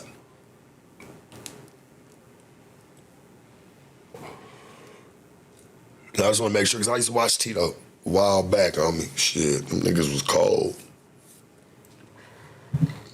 You know, that's when sponsorships, and I don't want to stay on UFC too long. We'll get off and get back to some shit, but you know, I feel like the UFC's really fucked up some shit for fighters and then being able to get sponsorships. You ever notice now they don't wear the sponsorships on the shorts like they used to? Now it's just Venom. Venom and Monster, that's it. It used to be, you'd see niggas having fucking, boy, they'd have sponsors all over they fucking shorts because that shit would get them money. UFC didn't like that shit. Like, nah, fuck that. You niggas can't wear them no more. That's why you don't ever see sponsors on the shorts no more on any of them. Monster and Venom, that's it. It's funny because UFC back in the day, y'all didn't even have sponsorships like that on the mats. Niggas had them all on the shorts. Now it's all on the mats and not on the shorts. I don't think that shit's cool, bruh. I don't think that shit's cool. Yeah, I like that. I have 607 said, he said shorts used to look like New York subway cars. Logos everywhere because that was money. That was money in these fighters' pockets, man.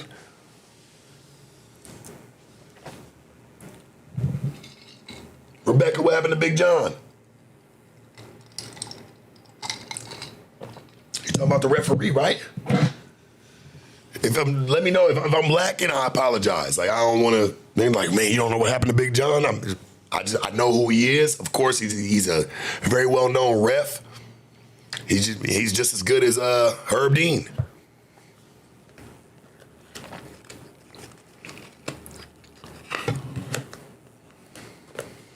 Y'all heard Jerry Lawler's doing okay though. The King, commentator for wrestling. Jerry Lawler for sure. The King. Heard he's doing okay though. That's a good one. Is that tank fight really happening? I feel like right now, you have to think about it, right? Wouldn't you do this? Send it out into the media, post it on all platforms that this fight could be possibly happening, and let's just see the traction and the feedback that we get. Because with that, we'll have sponsors calling. And with those sponsors call in with money. So that's what'll make the fight real, I feel.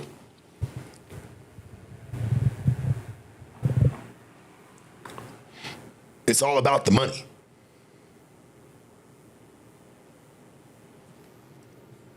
Let's see.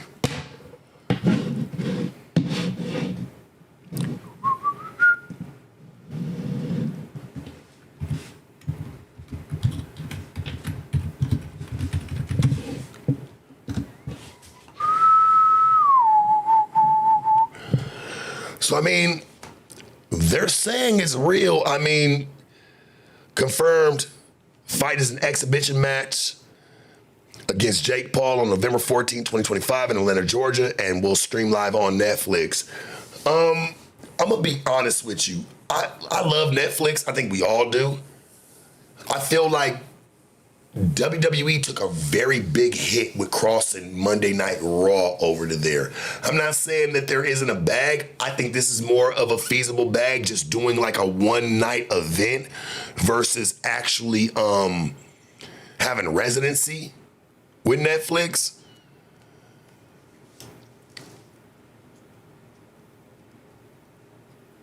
But this should be a good fight, but it'll be a money fight though. I don't see him trying to knock Gervonta's block off. I told y'all before, like when there's a lot of money involved, it's kind of like what are we trading at this point? The fight don't even matter. That's what doesn't make that stops making the fights fun. I feel like that with Canelo and Crawford. These dudes are probably about to. I'm not saying Canelo ain't made a lot of money. I'm not saying Crawford ain't made a lot of money. But this is a super fight people have been waiting for a long time. And to see these two dudes come together, hell yeah, that shit's a fucking money grab, super money grab. What you mean? That's why they're just sitting there talking shit. The more shit they can talk and just be around each other before the fight goes down, I mean, shit, the better off they are. I told y'all, even when Amanda Nunes fought that girl and she lost and let the girl choke her out, I guarantee you she bet against herself. That girl just had a new baby with her girl. Amanda Nunes had just had a new baby. I saw her at the Kobe Covington fight. She was down on the floor with us. I'm down there with Michael Irvin. I'm down there with her. She's just moving through. I'm like, why you running? I'm like, everybody that's down here is kind of famous. We're down here with football players, everybody. Ain't nobody chasing her. She just kind of runs through like people about to try to grab at her. I'm like, nobody's grabbing at you down here, baby. Try that shit up probably about 4, 5, 6, 7, 8 more rows. Down here, ain't nobody tripping. Michael Irvin right there with me. He's eating a fucking glizzy. But I'm telling you, and that was right after that fight, that girl made that money, homie. I'm telling you, she went back and she beat that girl and got her belt back. I watched that shit.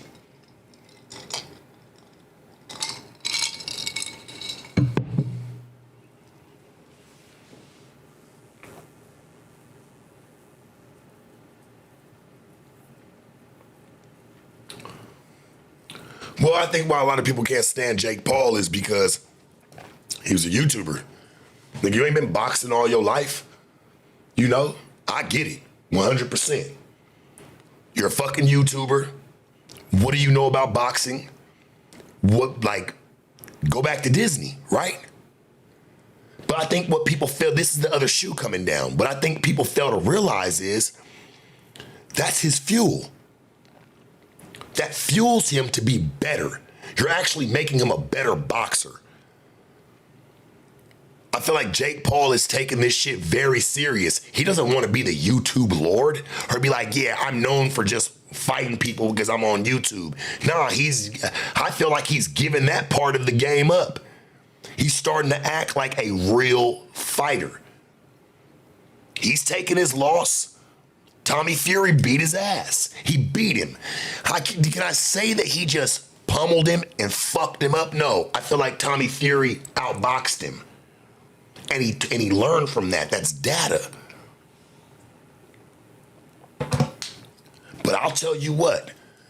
You put that weight that Javante, I remember he came in, he couldn't even fight for the belt one time. The nigga came in so chunky.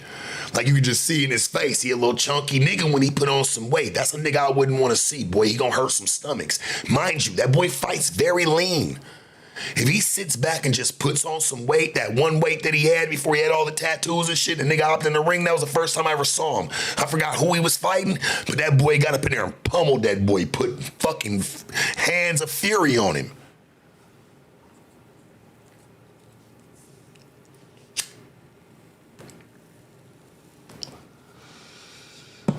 You know how the last good recent fight, Teofimo Lopez, when he fought in New York. It was crazy how he fought under the Rolly Romero card. That was kind of crazy, don't you think? I'm like, damn, Teofimo got a big name. Now, I ain't gonna lie. Teofimo, I like the way you box. But I heard what you said when you was up. Hey, now this is facts. He was up in there, and he up in there hitting the bag, and somebody was recording him, and he was like, "Where's that N-word at with the ER?"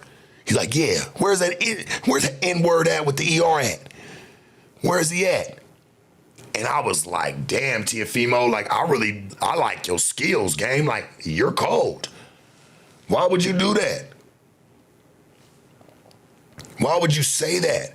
But then again, it's to get I don't look at people, people use race even as clout these days. Nigga don't even be racist. Nigga don't even be racist, dog. But they know, hey, if they get some word, it's gonna get some people talking. People gonna wanna see me get my ass whooped, so everybody gonna show up and pay for that.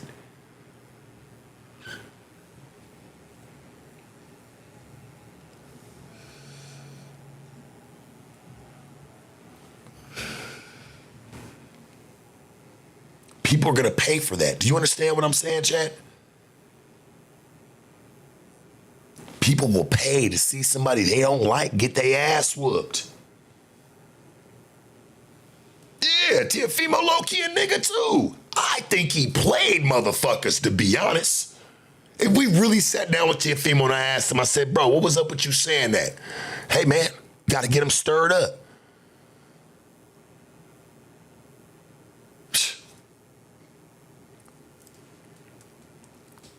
Boy, y'all help make stars.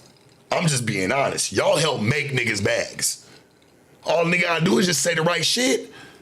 All you gotta do is just say the right shit to spark up the right controversy for the right bag.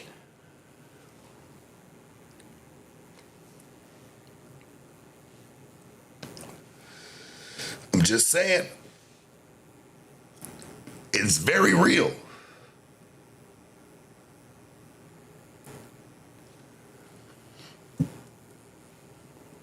He could say, hey, listen, he could say that, people will hate him, right? He's Puerto Rican descent, if I'm not mistaken. I think, matter of fact, he's mixed with something else too. He ain't just that. Because I pulled it up one day. Let me see. Because I wanted to know.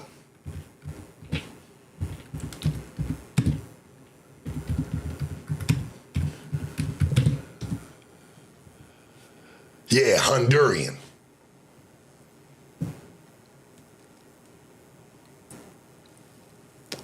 Teofimo Lopez is of Honduran and Hispanic descent. Born to Honduran immigrant parents in Brooklyn, New York, his parental family has roots in Spain, with his grandfather immigrating from Spain to Honduras after the Second World War. So yeah, he ain't even like, I fuck with bros though. The nigga can box and his last fight was crazy. And I feel like he knows how to do propaganda. The nigga listen, one of his fights before that, I forgot who he had fought. Was it Barrios? It might have been Barrios. I don't know. But I remember when he had fought him, he sitting there getting his tape taken off and he asked his dad, he was like, do you think I still got it? Like he's making sure the camera sees it. He's like, I don't know if I still got it. I don't know if this is what I want to do. Nigga come back and beat a nigga ass. Quick. Because it got people wanting to watch. That nigga's a nigga, bro. Tiafimo know it. I try to sock Tiafimo up, boy. He say otherwise. Nigga, what you talking about? You in the back of the bus with us. He know how to get propaganda going. You got to get it going. The internet's what sells fights these days, dog. It ain't just words and fucking sitting and doing press conferences. That ain't the way this shit go. You got to turn that shit up. And what I was really going to say was, when you look at Tiafimo and him saying the N-word with a hard ER and he's sitting there boxing, like, where is he at? Like, it was all for publicity, but you got Nate Diaz, who I love and I fucking adore. He done slipped up and said the N-word a few times. He done said, man, that nigga ain't, and we don't take it with no type of fucked up way because we like, man, shit, bros is really from the he really from the section. But we cannot move the goalposts if that's what we gonna do. And I'm a big Nate Diaz fan, homie. Like, Nate Diaz Army for life. Even though Nick started it. It was always Nick Diaz Army, you know what I'm saying? But shit, nigga, I'm from Nate Diaz Army. I love what him and his brother has been able to do. I couldn't believe, Nick Diaz's last fight with going against Robbie Lawler. He was getting with Robbie Lawler in the beginning. Robbie Lawler started opening up and putting them hands on him, boy. That nigga just sat down and said, I don't want no more. I ain't never saw that in the UFC ever in my life. I ain't never saw that in my life. I was speechless. The nigga sat down, Indian style, said, I don't want no more.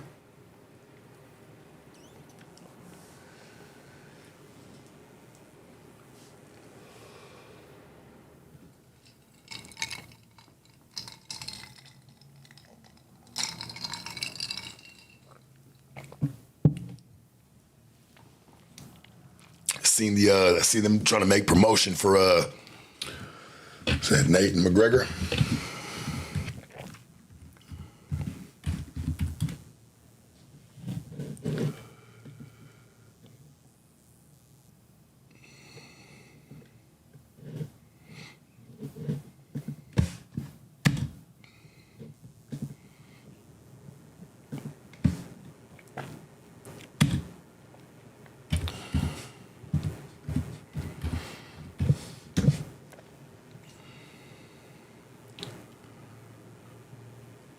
See, that's what I'm saying.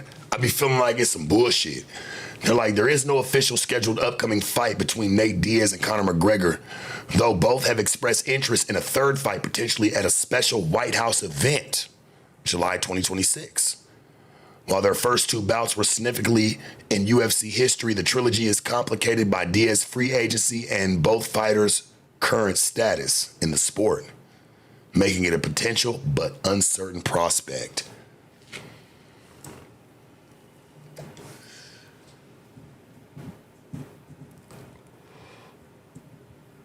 I mean, I love Nate to death, and I ain't saying this nigga can't knock nobody out and still put some hands to it, but what we gonna do? Put a nigga in there with a fucked up ankle and a nigga that legs is spaghetti at this point? I love Nate. I'd rather Nate just be great, bro. Go show up to press conferences, show up to fights, be a fucking ref. Be a ref to something. Now it's something Nate should do. Like, hey, man, go do some reffing shit, man. Go be the ref to this fucking Gervonta Davis and Jake Paul shit. That's what'll bring in a fat ass bag. You're gonna be one of the highest paid refs in the game. Dead ass. Just my opinion. You're gonna be one of the highest paid refs in the motherfucking game. You go in and do something like that. I just feel like, man, sometimes we gotta let that shit go.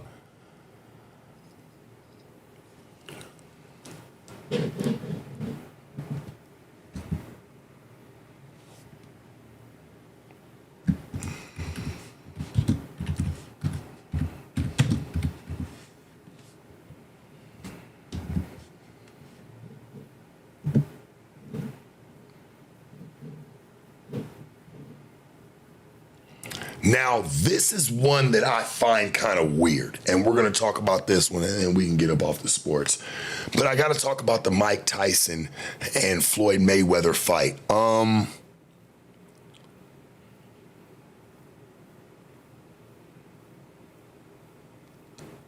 don't know how I feel about that. I don't know how I felt about the Jake. As much as I wanted the Jake Paul and Mike Tyson fight to happen, when I actually saw the shit take place, to be honest, when I actually saw the shit take place, I really, I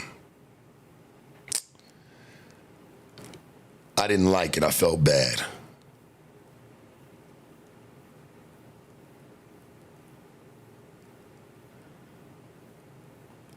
I kind of felt bad. I don't know if I want to see that again.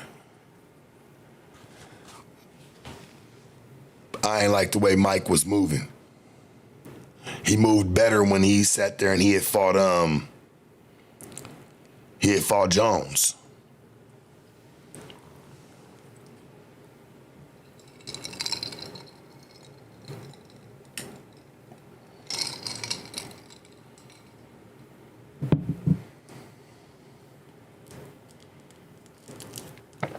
I should have listened to my uncle, because even though my uncle watched it with me, he didn't even want to watch it though, because he's like that. He loved fights. He used to make us watch them when we was kids at fight parties. He was like, I don't want to see that, bro. He's like, honestly, he's like, I mean, we can do it, but he wasn't enthused about it. He was like, I just don't want to see it. He says, I think it's a fucking joke. I was like, yeah. I'm like, nah, we got to see it though. You know, because it was such a good one with Mike Tyson and Jones when they had fought. You know what I'm saying? I thought it was a good fight. Like, it looked good. You know what I'm saying? And then when that fight happened, I looked at my uncle, I felt dumb as fuck. Excuse me. I felt dumb as fuck, though. I ain't gonna lie to you. I kind of felt stupid in front of my uncle. Like, damn, nigga, I pressed my uncle. Like, hey, this is a fight we need to watch. And then we watched it. Shit looked sad.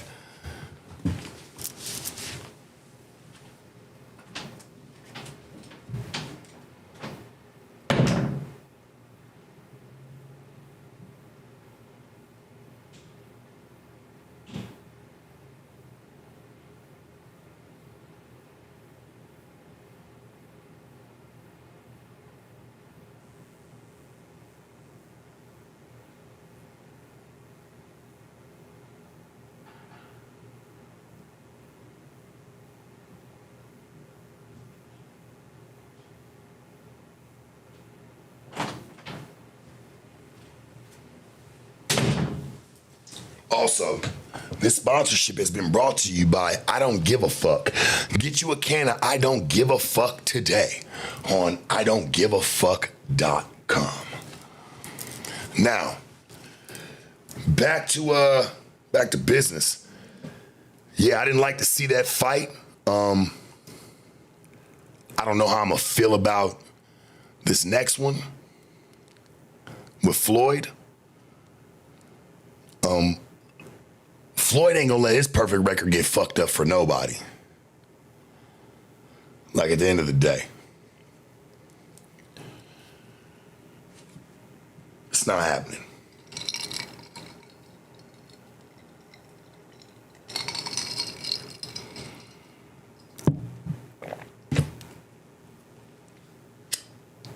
Hey, and some game for you ladies too.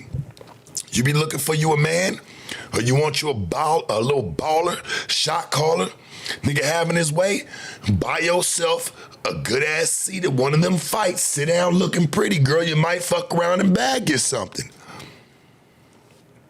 It's an investment now, and it's a gamble.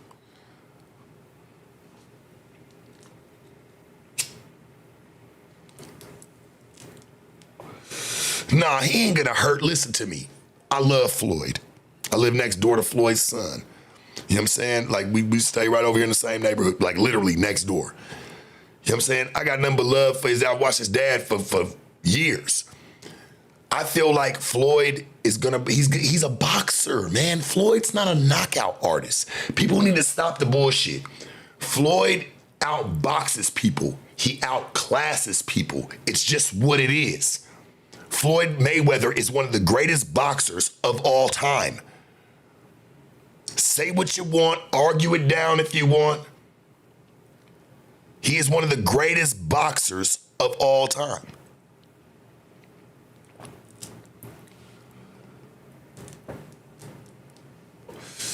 You know, I interviewed Sean Garcia and his dad.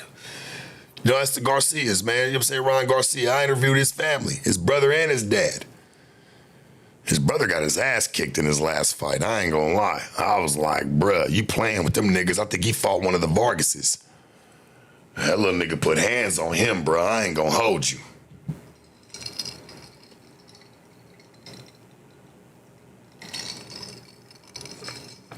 You pull the interview up. I interviewed Sean Garcia.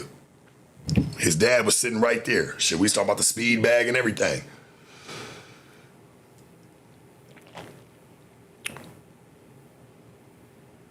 Oh, man, Michael Irvin was one of the greatest dudes of all time, man. Shit, just to even meet him and take a picture with him was an honor. Let me see. This me and him at the fight that night. No, I got you.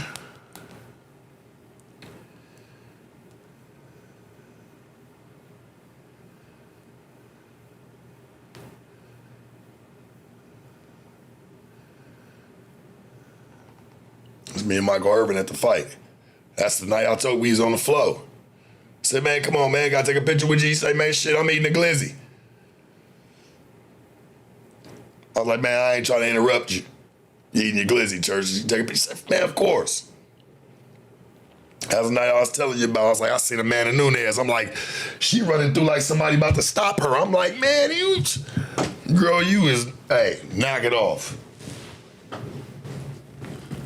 Girl, if you don't knock that shit off, straight up. I'm a Cowboys fan, Church. You know what I'm saying? So Michael Irvin, I'm like, hey, Mr. 88, put your glizzy down and let's get this picture. But he respected it, though. It was love. You know what I'm saying? Because everybody that's down on that floor is somebody. Yeah, not everybody moving down there. I'm running into niggas, man, play for the Bills. It's like, yeah, I forgot what buddy name was. He's like, yeah, man, I fucking... He's like, you know, I love playing with Josh Allen. And, you know, I'm like, oh, man, that's dope. He's just getting a beer.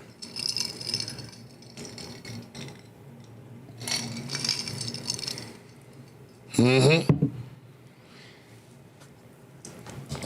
I'm a Cowboys fan. Mr. 88, man, one of the greatest of all time. CeeDee Lamb wearing that number. It's a problem.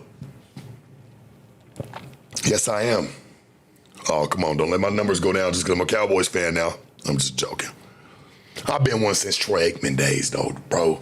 Deion Sanders, Emmitt Smith, them was my guys, bro. Like, you know what I'm saying? Like, that's I stuck with them since I was 8. It's 30 years, nigga, I've been a Cowboys fan. So it was an honor to meet him. But Amanda Nunes was running through there. I'm like, oh, you just hit for that bag. You got something else up under your sleeve.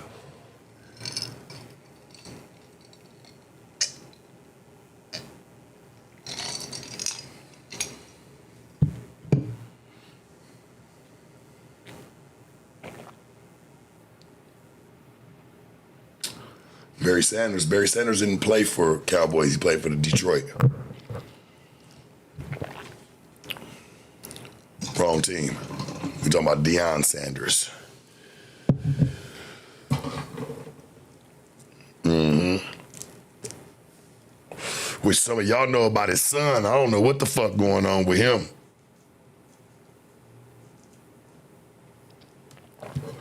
But I guess that's another day. How everybody feeling, man? Like, comment, subscribe, man. Share this shit.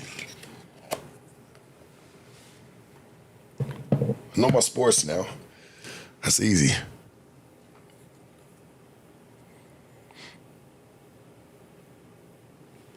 Somebody said Cowgirls weak. What's your team? Please tell us your team.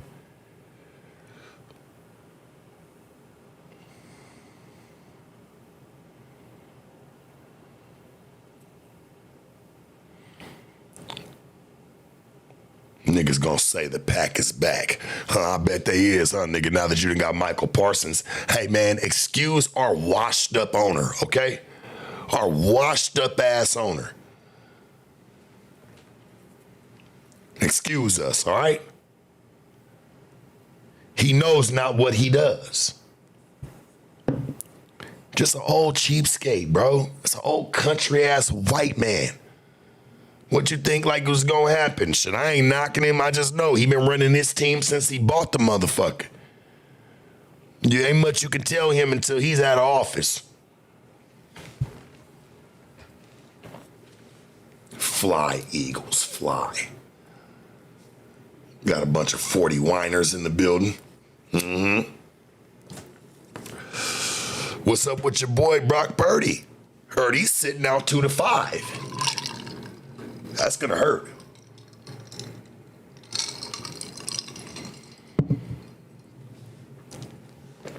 You 40 whiners, that shit's gonna hurt. And then you Raiders fans, oh my God. I'ma just go ahead and tell y'all motto. All y'all need to worry about is just winning, baby. Just win. Just win. That's all we need you to do. Just win. Just win, baby.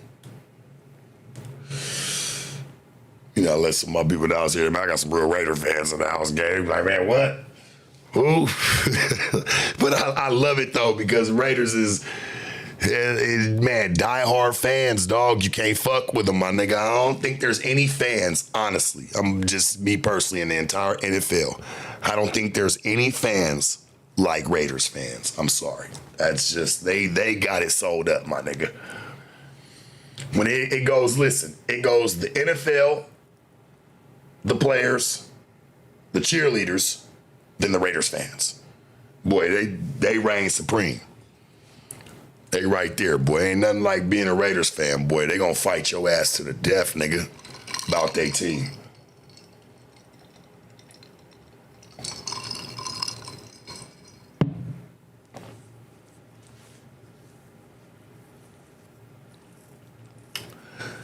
Somebody said, who's that? Mop Whack TV said, Cowboys good at winning when it don't count.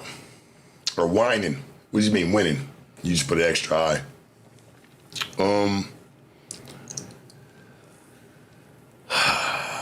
We got some things to get together, bro.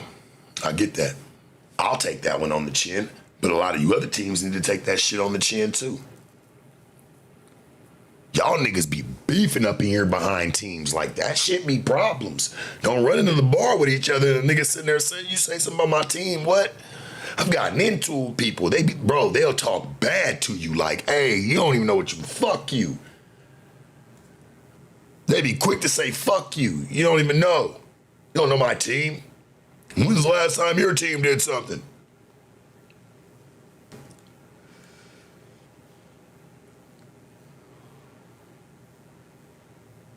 Who we just get? Didn't we get Pickett and trade for Parsons?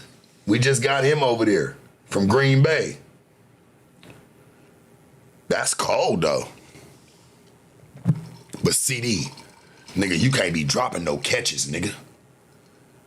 You had 3 big ones that your ass dropped.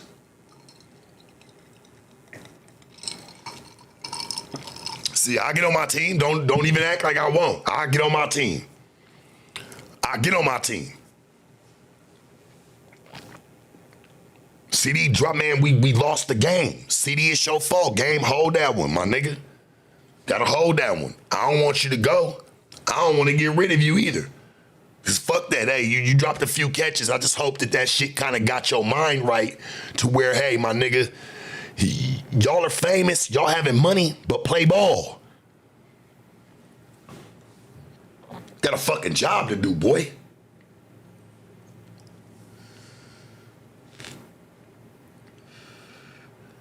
Yeah, right, boy. This gave Dak nigga a supermax. He ain't going nowhere. Crazy. Who gonna want to buy that contract out? Tell me right now. Who? Who's gonna buy that contract out? 250 plus million on Dak Prescott. Who?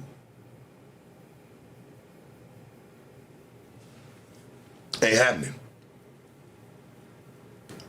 Jerry Jones is giving up the team.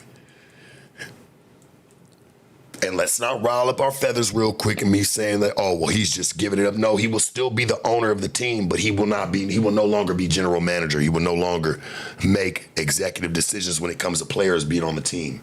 He's out of there. Dak played outstanding, dog. What the fuck you mean? You're right, Justin. I see you a Bengals fan.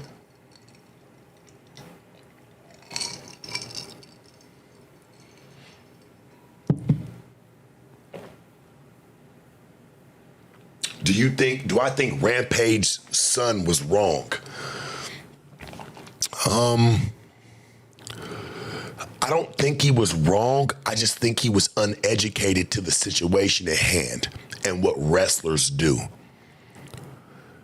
I'm not saying he wasn't a wrestling fan. I'm not saying anything like that. I'm just saying, like, I don't think he understood what was going on when the old boy crushed that can on his head. And then when he got kind of mad about it, him and the other wrestler kind of like trying to check him like, hey, it's good. And the boy standing there in his face, but the other wrestler sitting there, small dude, like, hey, man, it's cool. His straight, it's like, dog, he ain't never wrestled in his life. How you gonna tell this man to be cool and he got a fucking can crushed on his head? He's not used to that. I see the boy, you know what I'm saying, Psycho Stu, because that's his name, and I wanted to correct it because I know I called him Psycho Mike on the last one, but it was still kind of new to me. I'm like, I don't know, I just know the boy's name is Psycho something, but then when I looked in, I'm like, okay, it's Psycho Stu. They try to say, like, you know, he crushed a can on his head, everything is cool. No, it's not cool. He doesn't know that. And then you're standing in his face trying to tell you, he don't got his dad there to, like, his dad's the fighter. Even though he fight, he like, man, Dad, you were the one that's kind of been in the spotlight. How would you assess the situation? His father wasn't there. No offense. That's no shade to Rampage. Your son got to be able to move on his own even without you. So that's no diss or shade to you. You know what I'm saying? He's got to know how to move on his own. But he ain't got really nobody there that's telling him, like, hey, chill out, that he cares about. He's just looking at it like, hey, this dude that I don't know is telling me to calm down. And I got this white dude named Psycho Stu standing in my face that just crushed a can on my motherfucking head. If the boy was just a crash out, he would have whooped him out right then and there. He was told by another wrestler, hey, you can go get your get back, get your receipt. That's what they call it in wrestling, getting your receipt by getting your lick back. You can get one good lick back if a nigga got one on you.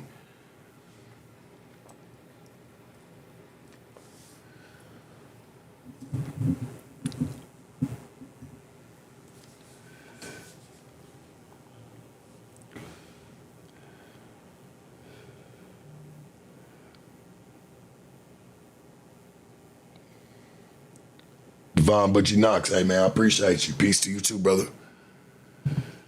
Straight up.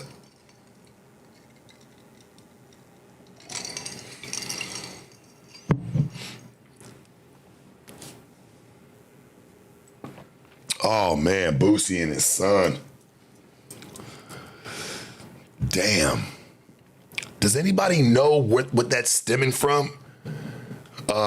Boosie facing 15 years. Is that from the San Diego situation?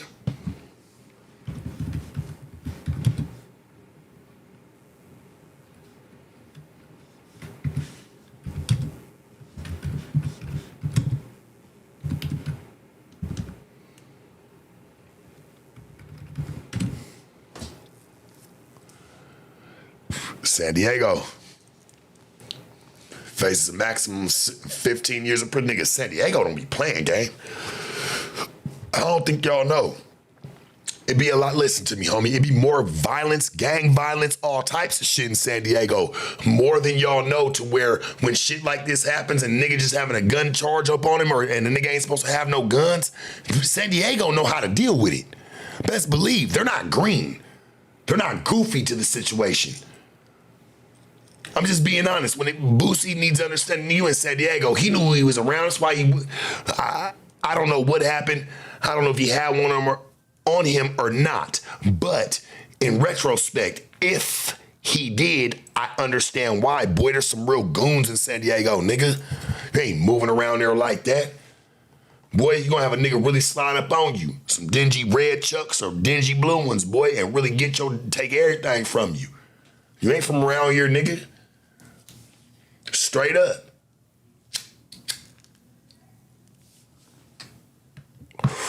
San Diego knows how to deal with gun cases, gang profiles. They know how to deal with all that, gang. Like, y'all niggas be thinking just because it's the beach, oh, well, no, there's just beaches around there. You just got SeaWorld. Oh, okay. Well, y'all see what the fuck they about to get ready to do, right? Call Dago. They'll tell you. Got niggas that's running around, boy, with SD hats on and SD t-shirts that say nigga barely see the beach. For real. That shit different.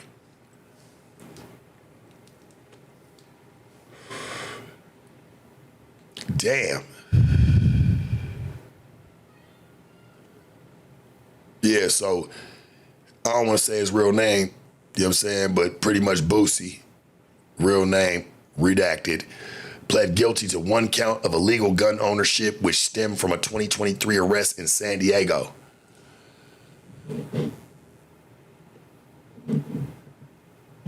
Maximum sentence, this single charge of a felon in possession of a firearm carries a maximum penalty of 15 years in federal prison. So you go to the feds, nigga. You ain't even going upstate. You ain't even going upstate, nigga. You going straight fed.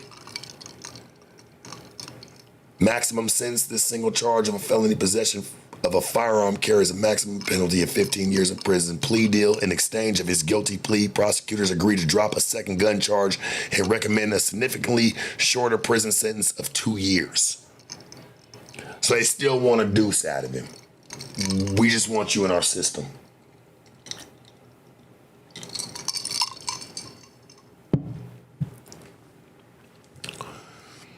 Looks like, hey, Boosie, put him 2 years. I don't even want to see you go down. Hey, man, shit, 2 years. That nigga will serve a year and be out. That nigga serve a year and be out. Serve the other year, nigga, on parole. Federal parole. For real. Yeah, see, this one needs to teach you niggas something right here. Look, the arrest in May 2023 occurred after authorities saw him with a firearm in an Instagram video.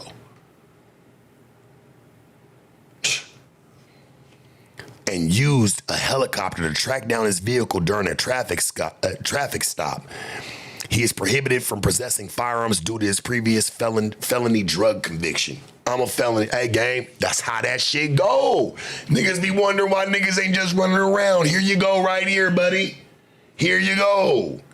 You take, hey, no knock, but you take one with you when you ride like it. That's why I don't be understanding how niggas be catching 3, 4, 5 gun charges. I'm like, nigga, what the fuck? You ain't serving no time. How niggas getting out?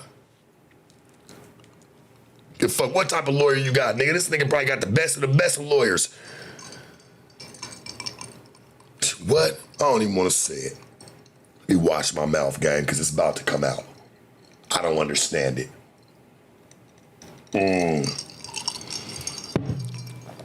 You got niggas, man, on the West Coast run around, man, hey, get caught up with gun charges all the time. But it just goes to show you ain't no felon, and the firearm probably ain't even hot.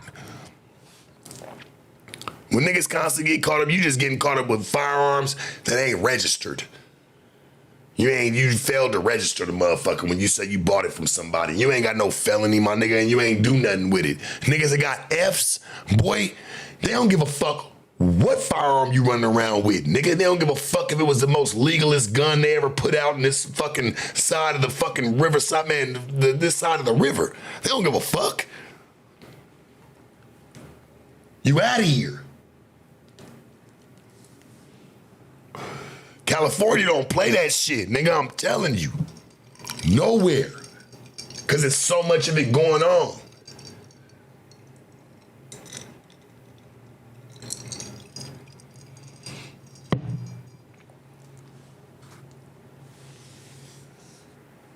So it sounds like to me, Boosie, he probably gonna serve about a year.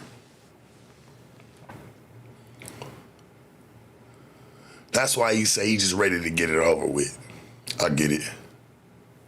I see it. Because they'll just keep hovering it over. You want to fight them people, and you don't want to fight them people, bro. San Diego got money. San Diego will fight your ass for the longest. Now, that's not a broke city. It's got poverty because it's so expensive. Hell yeah, you got niggas tripping around that motherfucker. But, boy, the city of San Diego and you sitting there in them people courtroom, they got money, homie. They not playing.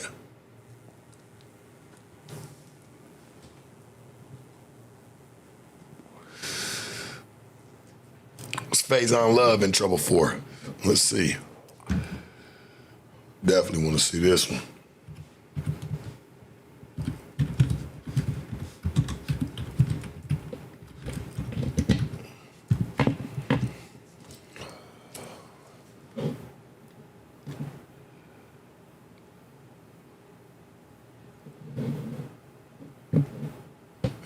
So Faison Love is scheduled to stand trial in January 2026 on a felony assault charge for allegedly throwing a credit card machine at a hotel clerk in San Diego in August 2024.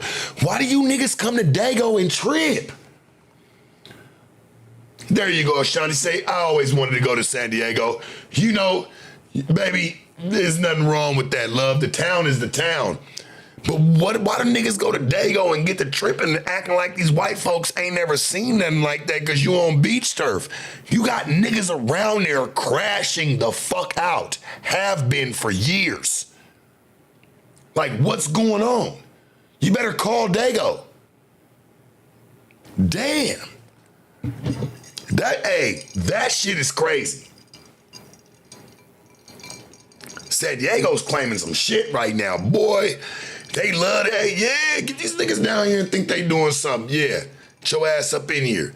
You want to throw credit card machines at people? Bet. Watch this, nigga. We gonna get you for something.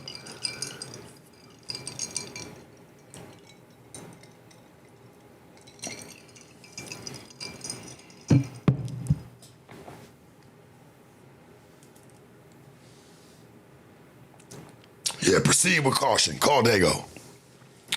Call. Even when I was riding with my homie the other night, Banks, y'all know him, homie is my manager. But still one of my best friends, my brother. You know what I'm saying? He don't manage, he don't do shit for me no more, but that's still my nigga. I'm going to rock with him till the wheels fall off. We was in San Diego, a week ago?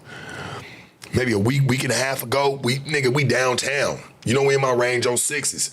He driving. Shit, I'm drinking, whatever. Like, I have no drinks in the car, but I had a couple drinks. He's just driving, he ain't. So, nigga, I'm playing some music. I forget. Like, I'm just like, man, they ain't about to fuck with me. Like, nigga, we downtown full up. San Diego. Nigga, police. Right now. Weekends, oh boy, it's going down. Even weekdays. Shit, I'll turn my music up. This nigga touch my radio and turn my shit down. I say, hey man, hold on. I look at me, something in church, you know better. You know where we at. I look over, nigga, there's some police to the right, there's some police to the left, nigga. They don't give a fuck, nigga. SDPD is tripping.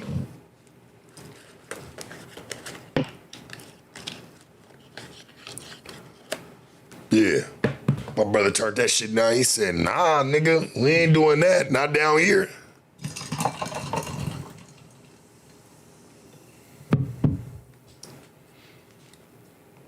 That's crazy. Faison Love, too. You scheduled to be in something, nigga, in San Diego? You gotta go to Dago, too? Damn. I was just gonna go back home and go hang out at the beach. You niggas got bigger fish to fry.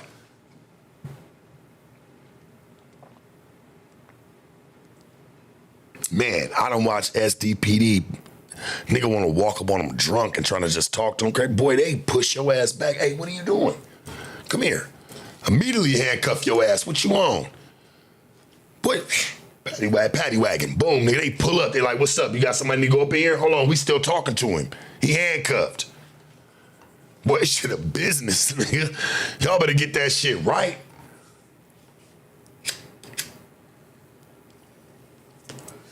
This is San Diego, nigga. It's not San Diego SeaWorld. Yeah, it's San Diego SeaWorld, all right, nigga. You gonna see some shit.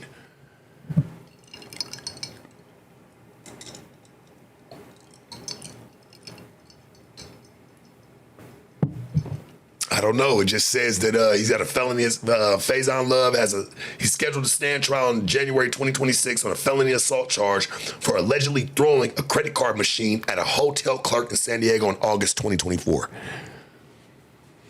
Do I read good? I read okay. If convicted, he could face up to 7 years in prison. But,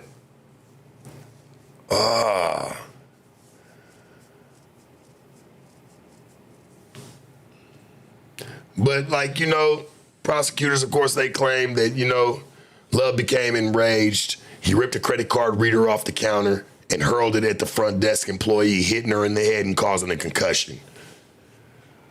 Maybe not I don't know if it caused a concussion. It might not even hit her on her head. It might just graze her. But her knowing that this is a famous person with money, what does she know? That's all she knows. Hey, a famous person hit you. You better sue him. Straight up. She gonna be in court behind that shit.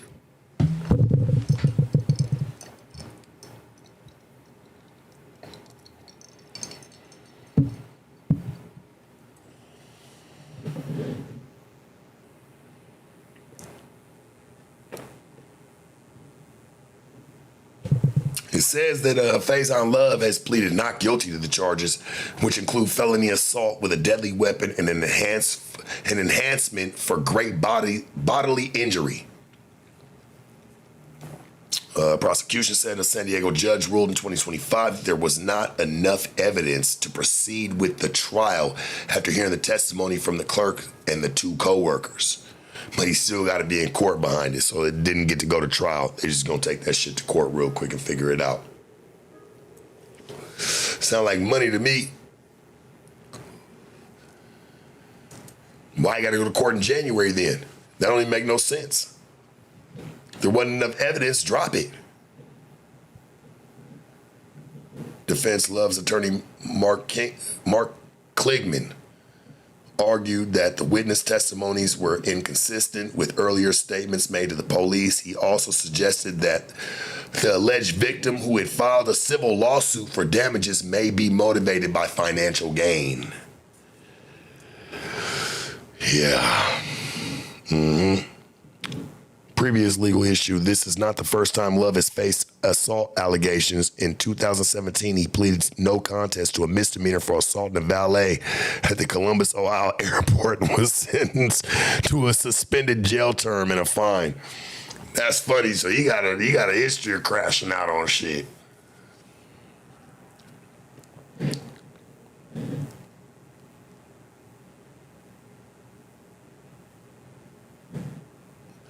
So I'm curious, why is he showing back up in court if the prosecution, San Diego judge ruled in 2025, this in July of 2025, that there wasn't enough evidence to proceed with the trial after hearing testimony from the clerk and the two co-workers.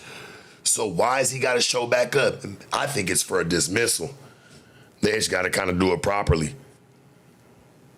So if the prosecution's saying that shit, they about to rest their case.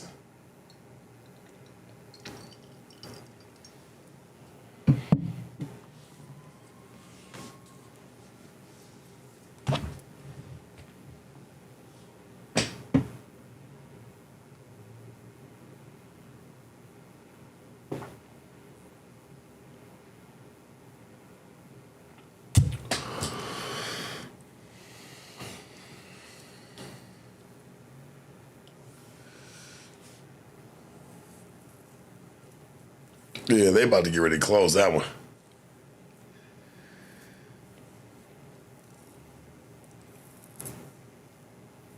All right. Is there anything else we need to cover before we get up out of here, man? Yeah, Sharp needs some milk. No, Sharp needs your bitch. Really, I want her, Rudy. Send her my way.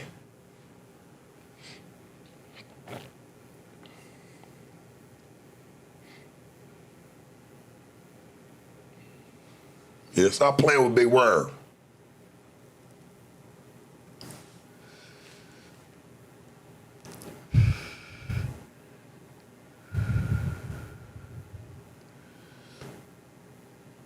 That's crazy. But Boosie, They gonna have a problem with that. You a felon. Small Rogers, man. I know it's California, homie. California love. You felt that gangster shit down there, nigga. You was in somebody's hood, like, yeah, nigga can rock like this. Whoever took that video, you was fucked up.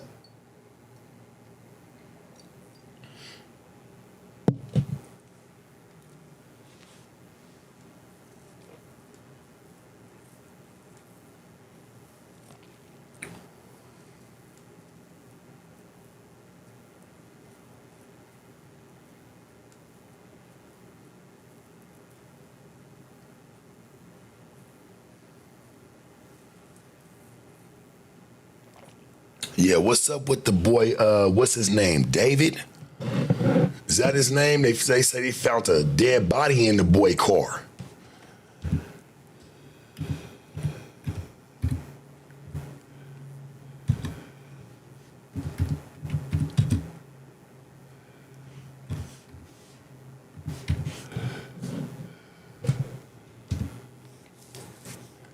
Yeah, here we go. Decomposed body found in singer, I want to say David, but he's got D4 VDs. I want to say David, impounded Tesla in Los Angeles. It says a badly decomposed body was found Monday at a Los Angeles impound lot in a Tesla belonging to the singer, I want to say David. Los Angeles police were called to the lot on North Mansfield Avenue because of a foul odor coming from a vehicle. Police said in a statement, law enforcement sources told NBC that the remains were not intact and that identification will be delayed because of the decomposition of the victim. That's crazy. So they gotta wait for it. It's like, man, the motherfucker done been stinking and it's rotten already, pretty much. The medical examiner's office said that the victim is a female who was wearing a tube top, black leggings, and a yellow metal chain bracelet and stud earrings. She had wavy black hair and weighed approximately 71 pounds. Well, that's probably because she lost weight sitting in the, her body's rotten, bro. Hell yeah, weight got lost. If she was 71 pounds when they found her, and there's probably some time in between, give or take, the girl's probably about 120, 130, 120, 125, give or take. They have to smell it. Like I'm saying, she's been sitting there, and when you found her, she was at 71 pounds. She's probably about 125, 130 the day she died. So the officer said that the person appears to have been deceased inside the vehicle for an extended period of time before being found. The medical examiner could not determine the person's age or ethnicity. Officers found the body in a bag in the trunk of a Tesla at Hollywood Tow, NBC Los Angeles reported. It was impounded after a person reported that it had been abandoned. Los Angeles Police Captain Robert Peters told the station that the vehicle had been at a lot for a few days. Video from the station showed yellow police tape surrounding the car. As of Tuesday afternoon, the case was being treated as a death investigation. Obviously, the car was sitting for a while before it even landed at the impound for 3 days. That's crazy. It took a while. To be real, somebody said, who was that? Miss Diplomat said, and the car was not registered as missing. I don't know if you know how big LA is and the greater areas of LA, but out there it takes a little bit more time for them to find shit or look for shit, even if a person reported the car stolen, whatever. In so many cities, it takes a little bit more time than it does just you being in one county or in just one little city, and everything outside of that, you're headed to a new state or a new city. In LA, there's many greater cities surrounding the area, so you don't know where shit could be. It takes a little bit more time. Not saying that they can't find it, but it's gonna take a little bit more time.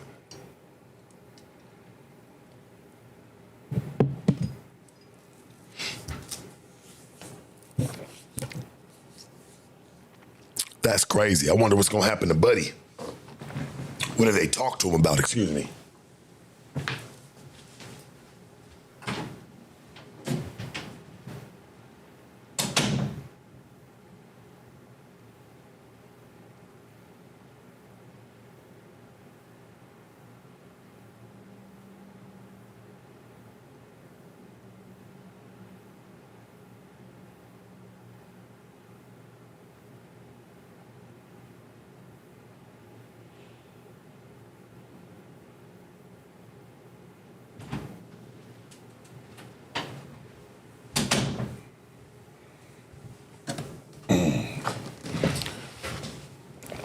what was gonna happen to Buddy? I heard he just signed like some big deal or something like that. Or no, not a deal, excuse me. That he was about to get ready to go on tour. He's on a big ass tour. And it just started when they found the car. What's the odds of that though?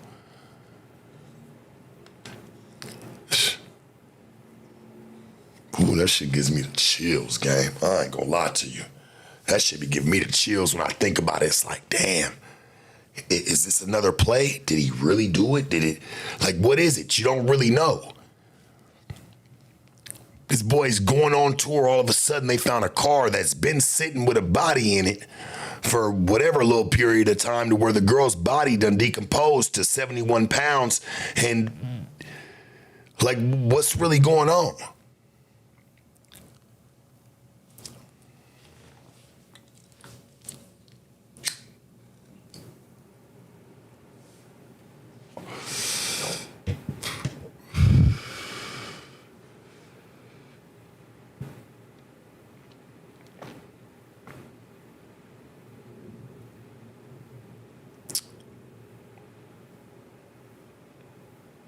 I don't know. I guess we'll chime in more about it as the story unfolds, because I'm curious to know, like, damn, sound like the man was about to get ready to make it. Shit, he's on his way. One of the biggest tours of his life.